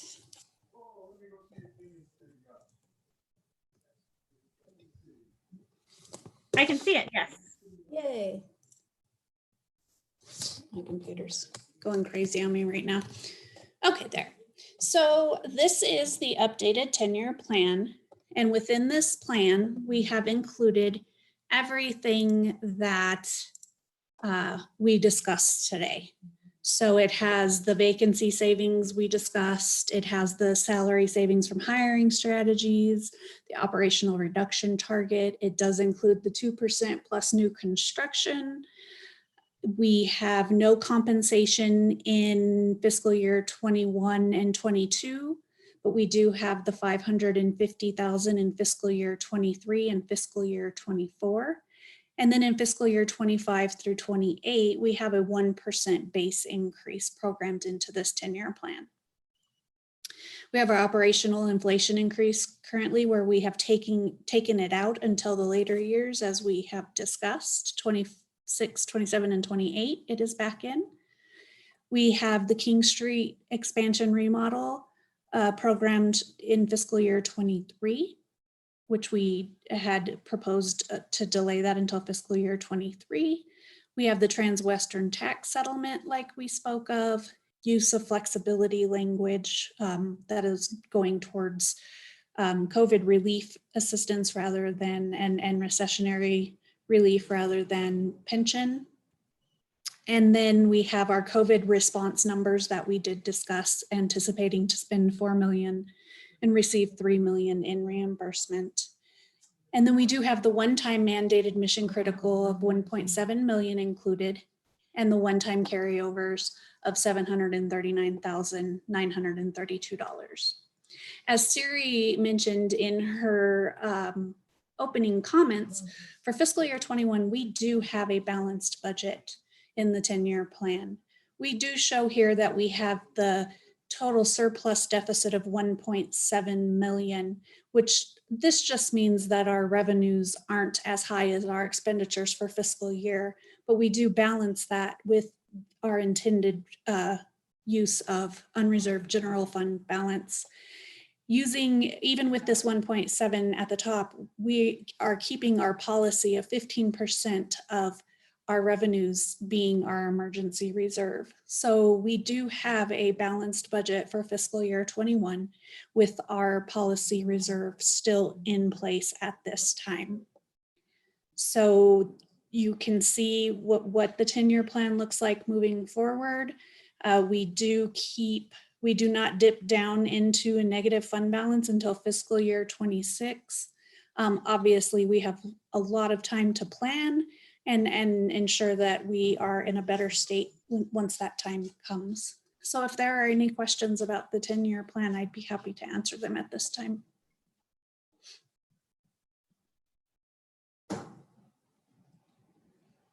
Thank you, And Megan. can I add one more note?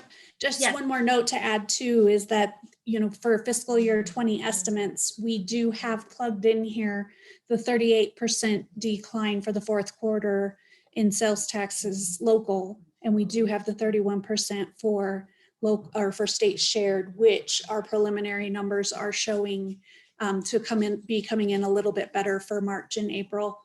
So that does give a little bit of a positive spin on this too, but we also are prepared for what could be coming in the next few months with reporting. Mm-hmm. Great, thank you for pointing that out. That's important. Questions, members of the board?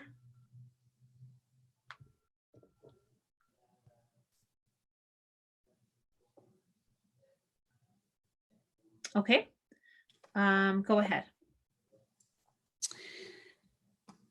So that is all that we have at this point. We do, if there are any questions on what's been discussed so far, we did get all of the decisions that we needed as far as the general fund is concerned.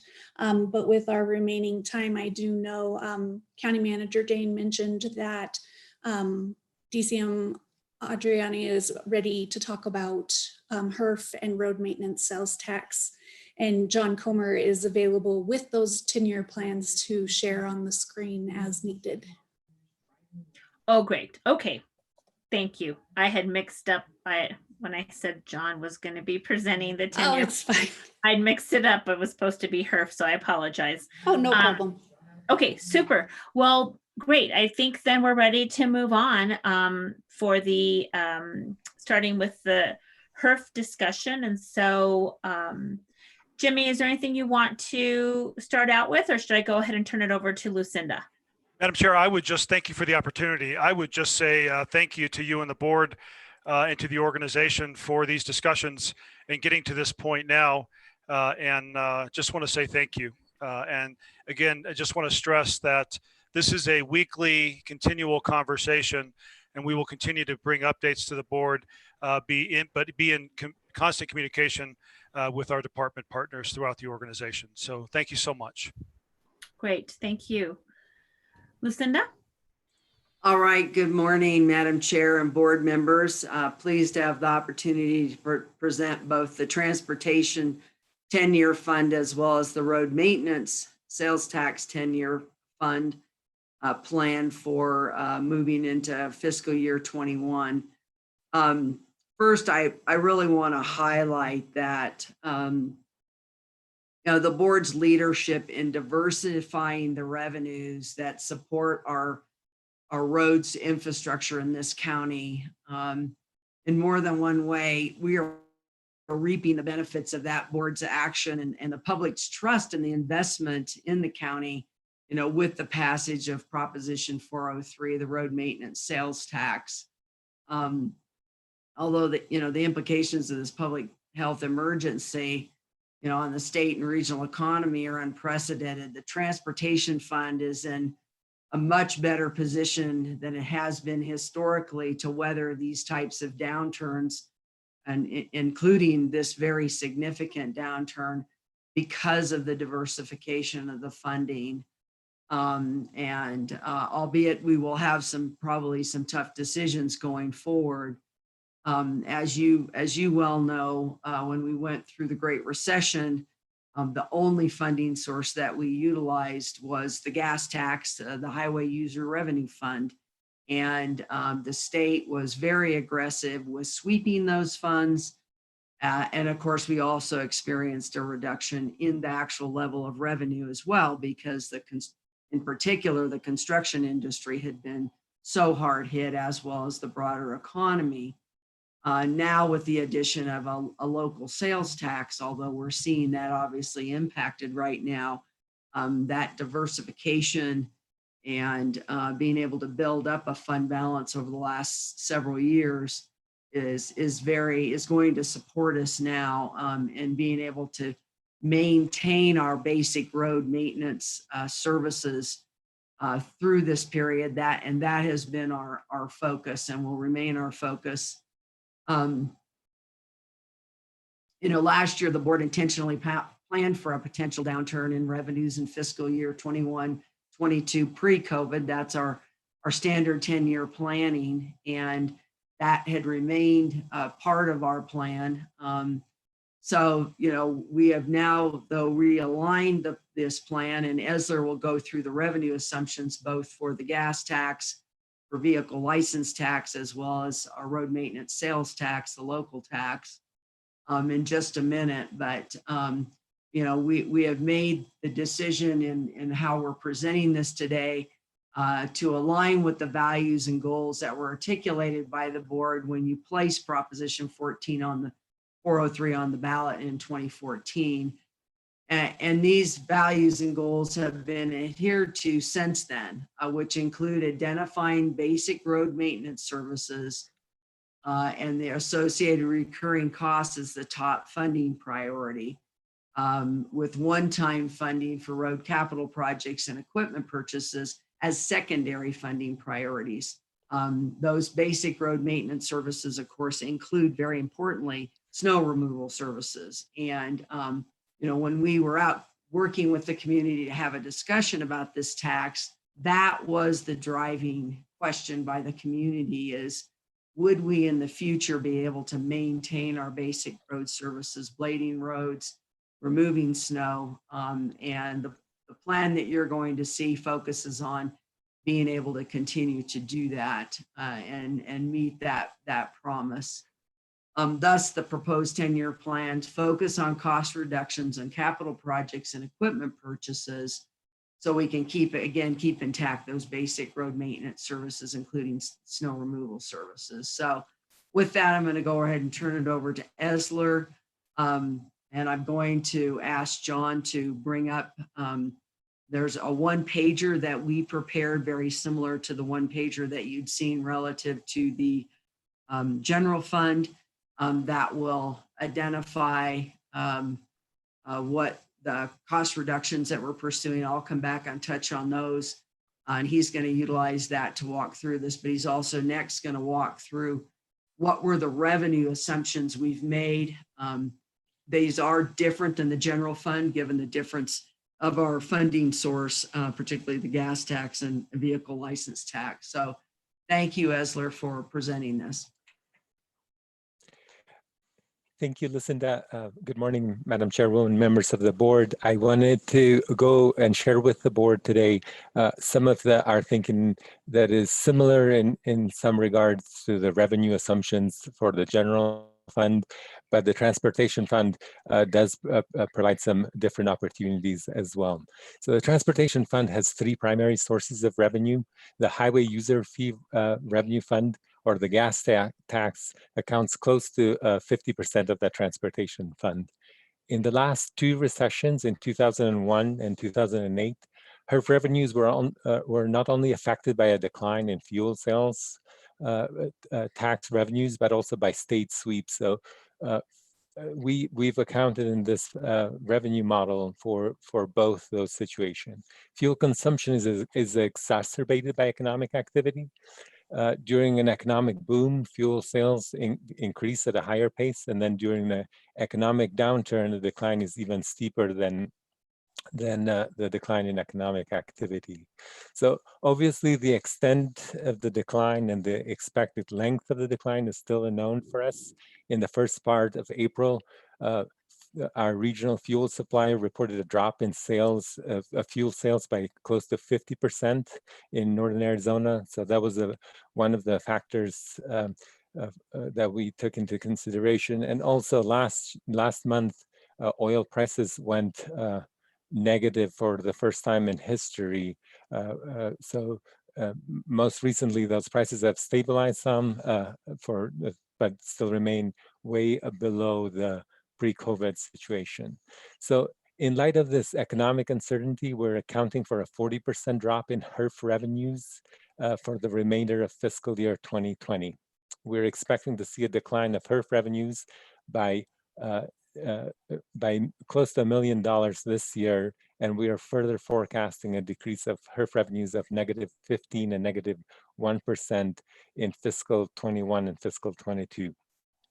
The loss of revenues from our pre-COVID model amounts to $1.9 and $1.7 million, which it's pretty significant.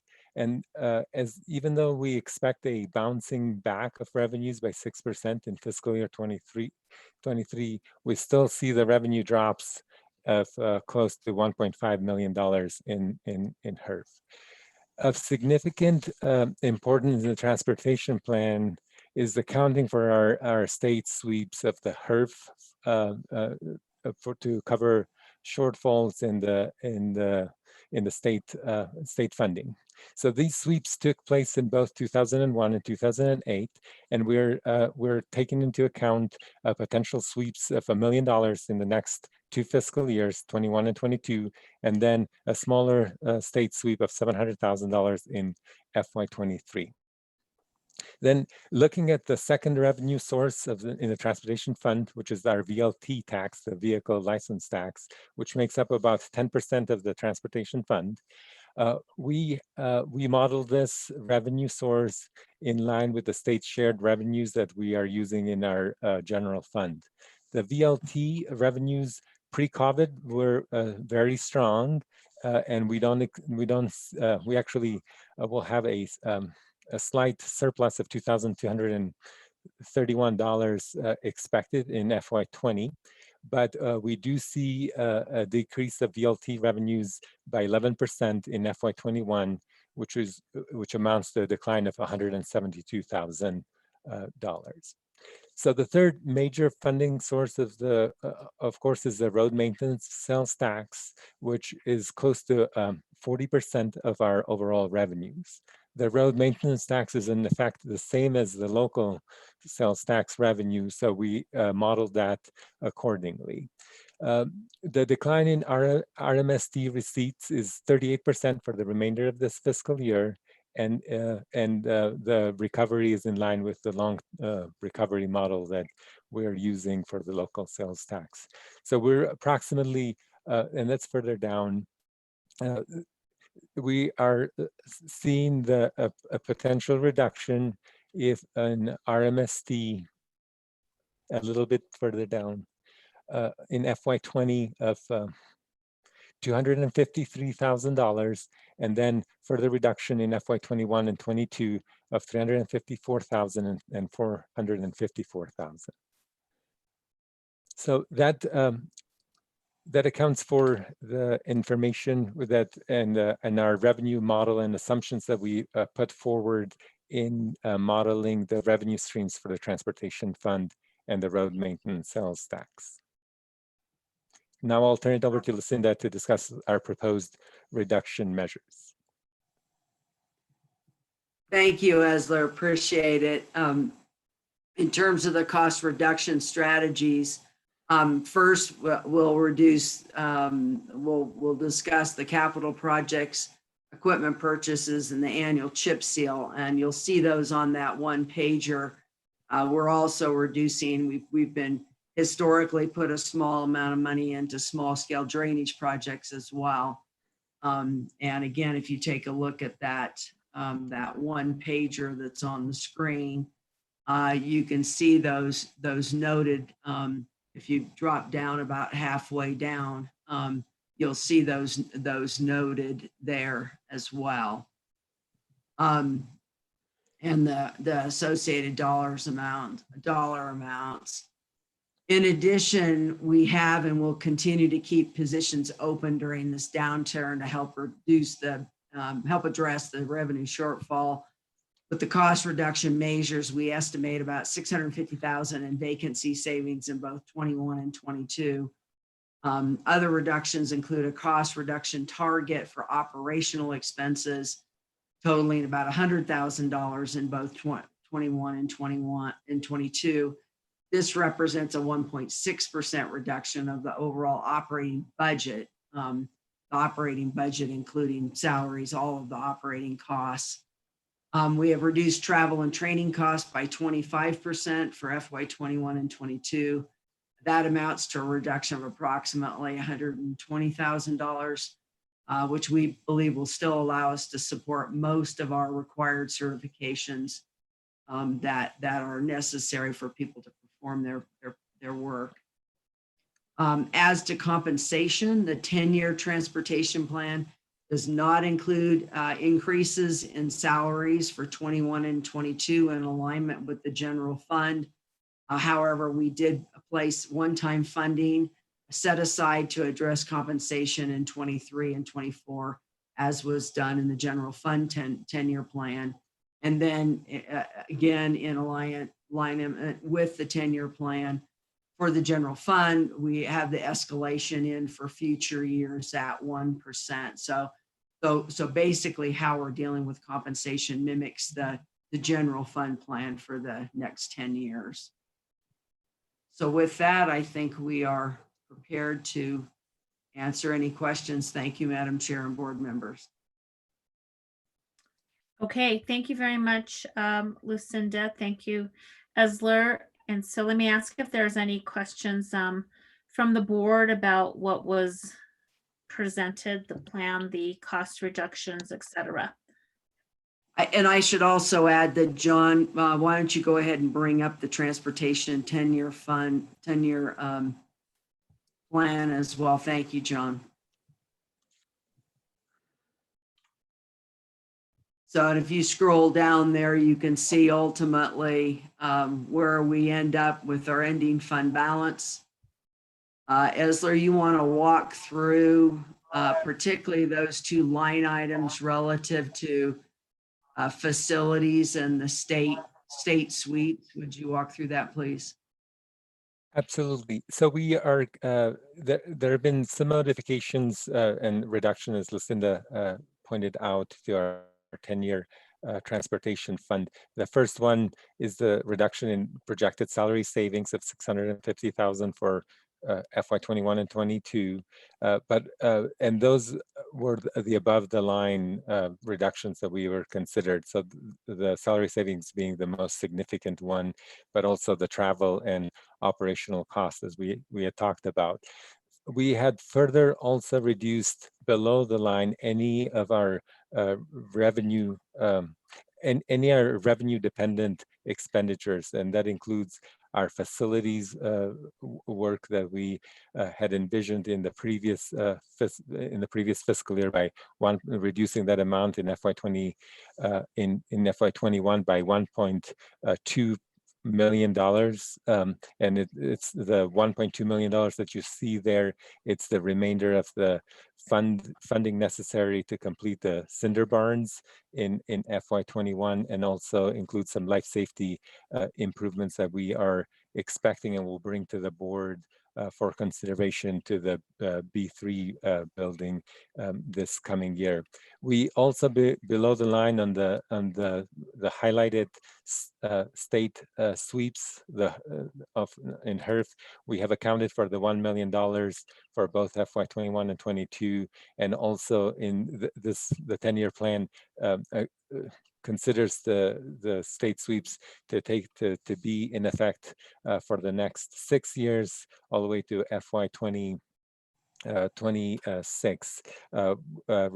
being reduced overall. So again, our fund balance at the end of this 10-year plan is about $7 million of unreserved fund balances, again, which is kind of in line with what we have been preparing for given the economic downturn.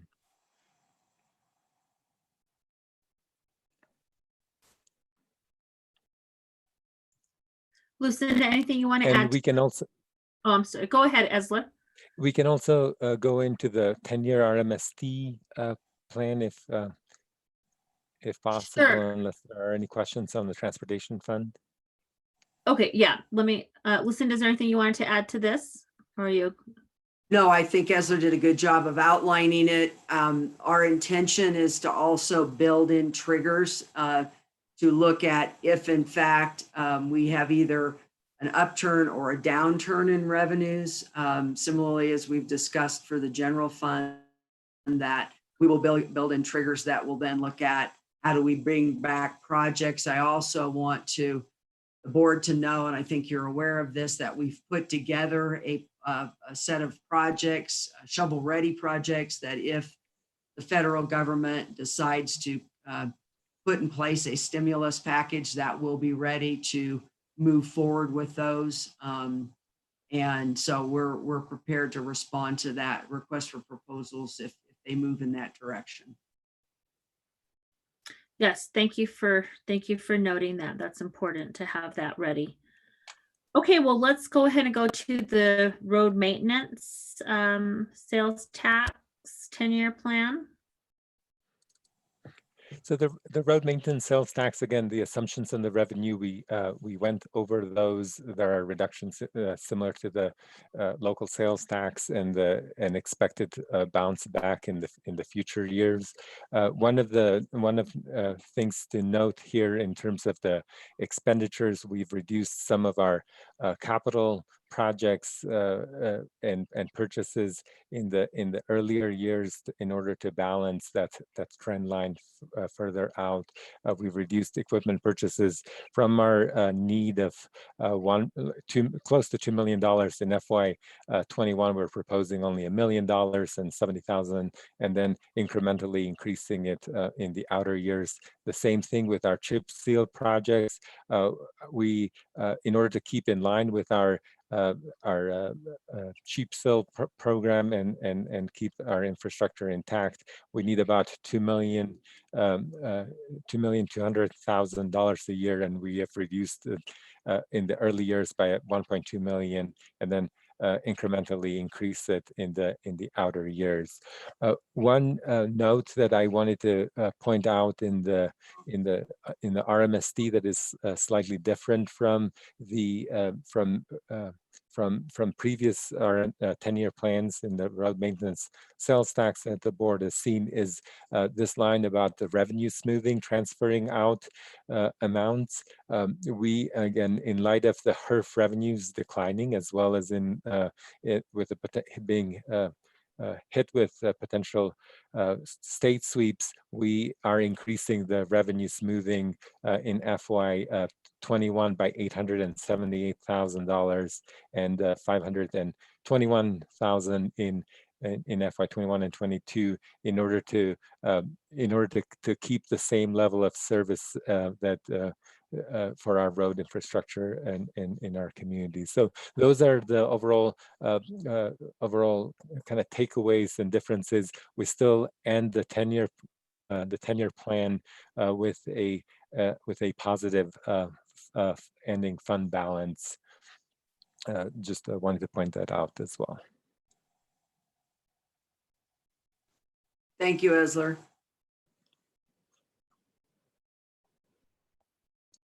Okay, thank you, Esler. Now we'll go ahead and open it up to questions regarding any of the presentations, whether it's the HERF revenue, the road maintenance sales tax 10-year plan, and the transportation 10-year plan of the state shared portion of this. And so we have 3 items that were presented to us. Any questions, discussion?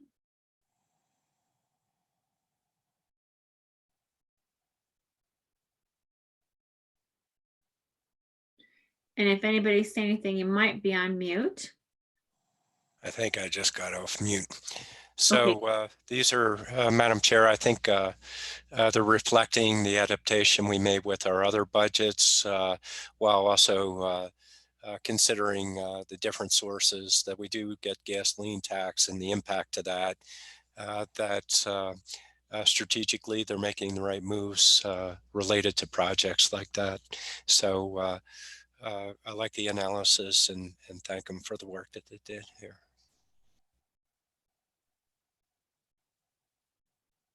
Thank you, Supervisor Ryan. Any other members of the board? Madam Chair. Yes, go ahead, Supervisor Parks. Oh, thank you, Madam Chair. I was wondering if there are any further cuts in things like travel costs, things like that, that could be taken care of. If we're sending people to get training, can we get that same training on video conference and decrease those costs of travel? And also, can we decrease the overall costs of things like engineering and those types of things by making it a more competitive environment for the folks that do both the engineering and the construction on the roads? Madam Chair, Supervisor Parks, those are both great questions. First, we did implement a 25% reduction in travel and training costs, and Yes, indeed, we are already taking advantage of online opportunities. I think this is, there are very few silver linings to this whole episode we're going through, but one is that we're seeing our industry association as well as partners move forward with more online training. And I think that will help us reduce those costs over time. Certainly, as you know, with your background and experience, some training has to be on the job and, does require time and seat for operating equipment, but we're certainly seeing that mood and we'll take full advantage of that. The second question about the competitive marketplace, frankly, I think we're already seeing that. We just received proposals, quotes, bids. It was a competitive bid process for the sewer project for extending sewer to Fort Tuthill. And those costs came in quite a bit under the engineer's estimate. And I know that a number of the construction companies that bid that project remarked to me that this was very reminiscent of the Great Recession. And so I do think that we'll be able to get a good, good value, that it will be more competitive.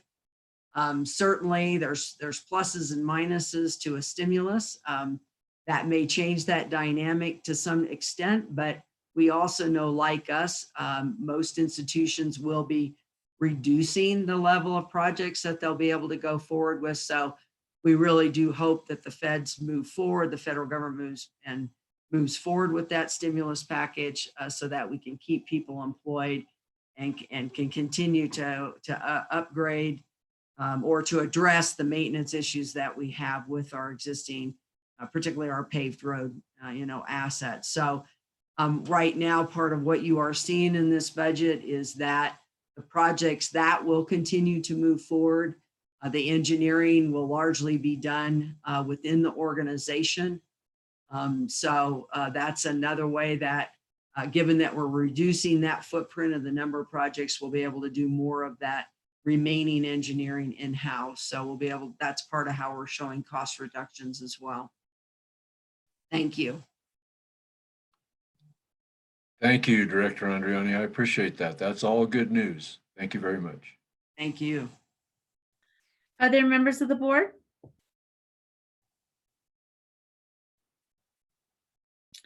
Okay. Vice Chair Fowler. Madam Chair, I just want to make a comment that I appreciate the presentation and just the work that was put into this, every line item. And I understand that, we still have to deliver the services, but we know what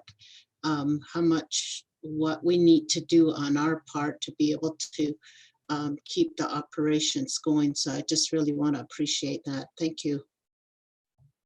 Thank you, Supervisor Fowler. And I want to also point out that we very consciously did not reduce our contribution that's made toward maintaining roads on the Navajo Nation. Our partnership with BIA to maintain those roads, those school bus routes, they're specifically school bus routes, is very important, obviously, to our to the Native communities.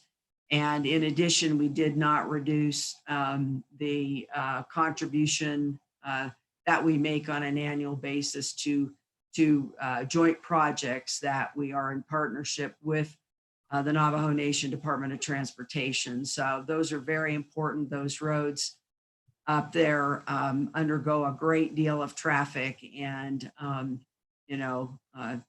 and need a lot of attention. And so we want to maintain that service. Thank you. Thank you. And I noticed that just the other day we were driving from the first windmill to Kaibito. We met up with our operator, Ernest, out there, and he was so happy to see us. And great.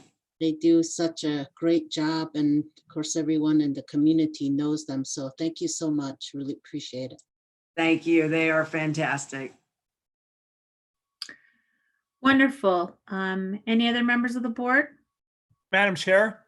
Yes, go ahead, Supervisor Babbitt. Yeah, thanks. Sorry, I got ran out of battery here for just a minute. I just wanted to kind of echo Vice Chair Fowler's comments. Just a great, thoughtful walk forward from a financial perspective here. And just want to, obviously this is about budgets and spreadsheets, but it's also about human beings. And so I just wanted to say thank you so much for the work that Public Works with a lot of leadership does on supporting the public health side of what we've been doing. All the work that your team has been doing has just been, it's what you do and how you do it. And I just want to say thank you very much, because it's sure noticed, every time I go over to the testing centers, that is not just health people who are out there, that is people from all over the community. So thanks for this presentation, but thanks, please pass on our profound appreciation to all the men and women who work in your world there.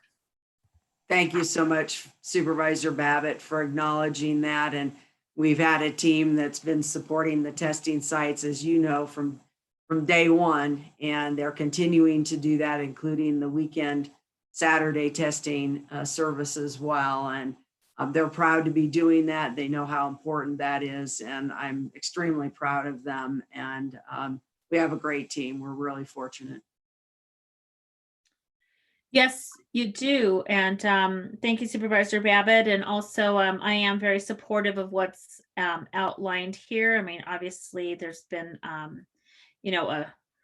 a real scrubbing of the budgets here and looking at where you can make some cost reductions and have some savings. And so I appreciate you doing that. I'm very supportive of what's been outlined.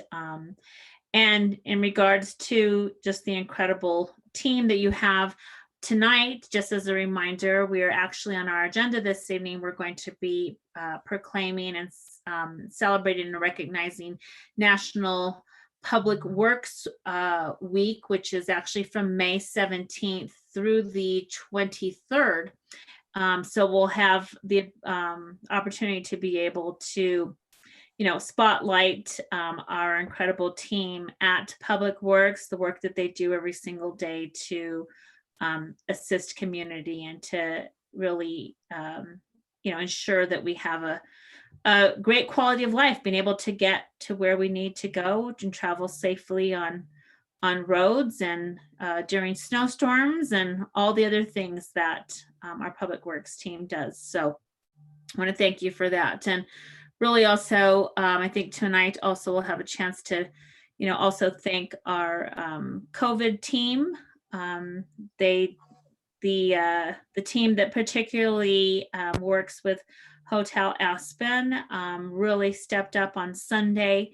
And I wanted to mention this in case they don't tune into tonight, but really stepped on Sunday and did a lot of work that was unexpected on Mother's Day, and really helped our Flagstaff Shelter Services move some people from the shelter over, and so to the county's quarantine hotel. And so really appreciate the work that they did. I mean, we just have examples throughout the county where people are stepping up, where they're dedicated public servants and where they're doing what they need to do to make a difference in others' lives. And so really appreciate that. And I think on that note, I'll turn it over to Jimmy Jane, our county manager. And he can make some final remarks for this particular session. And then I believe we'll be at the place where we can adjourn this meeting, and we will have then the regular session at 6 o'clock. We will have at 5 o'clock, though, an executive session. So just for the board and for the calendar, just to remind you, we will be convening at 5 o'clock for executive session. And then we will be, after that, we will follow with our regular session at 6 o'clock. And maybe just a note on how we're going to do that. I want to make sure in terms of the executive session, if we are noticed for a regular session to then go into executive session, or do we need to do any action right now to convene at 5 o'clock for an executive session? Chair Archuleta? Yes, yes. This is Rose. Yes. I believe that Lindsay set it up so that there is the opportunity to start with the public session at 5 so that the vote can take place then. And then those involved in the executive session would then move on to a separate Teams meeting. But there will be a Zoom session that would allow the vote to take place in the public Zoom meeting. Okay, great. Well, thank you so much. I appreciate that. Just wanted to make sure we dotted our I's and crossed our T's before I let us go here. So, Jimmy? So, Madam Chair, thank you for that clarification, and thank you, Rose, for your voice in this process. So, yes, we will be coming back at 5 o'clock to then likely go into an executive session with the regular session starting at 6. Excited about the Public Works a proclamation as you described, and an opportunity to say thank you to Director Adriani and the Public Works team who do so much throughout Coconino County to serve people and community. Madam Chair, I would just close by saying thank you again to you and the board for these conversations. I want to also say thank you to the organization, to the departments for their partnership and their dedication to helping us migrate these waters together. And it is something that we are in together, and they understand that. And you have our commitment to continue to be with you through this, that we can continue to fulfill our missions throughout an 1,100 person organization to the public and the communities that are relying on us right now. Madam Chair, I want to also just say thank you to the DCMs, to Joanne and Lucinda and Marie for their help through this process, and our budget team. Thank you to Megan Cunningham and Megan Coons and John Comer and Siri for truly a continued partnership and conversation in putting different perspectives and minds around a table to bring forth recommendations that we all believe in and stand behind to the Board of Supervisors. And thank you, Madam Chair, and the board for your leadership and your support in this endeavor in some pretty interesting times. So we do look forward to continuing the conversation at 9 a.m. tomorrow. Again, 5 o'clock and 6 o'clock today, but 9 a.m. tomorrow to continue the budget discussions and with the primary purpose of going through our secondary districts. Mm-hmm. Great. Well, thank you for the outline for tomorrow. Thank you for today. I can tell you that, it's obviously very noticeable that a lot of work went into this presentation and to the preparations. I mean, I think we are now meeting number 8 regarding budgets, but certainly from last week to this week, just incredible amount of work that was accomplished. And so thank you to you and to the DCMs, to the budget and finance team, and all of our elected officials and department heads who have provided input into the budget. We appreciate it very much. And with that, I will just again express our gratitude and invite you to join us this evening at our meeting at 6 o'clock, and then tomorrow again as we continue on with our budget. Thanks so much. Have a great break. Thank you.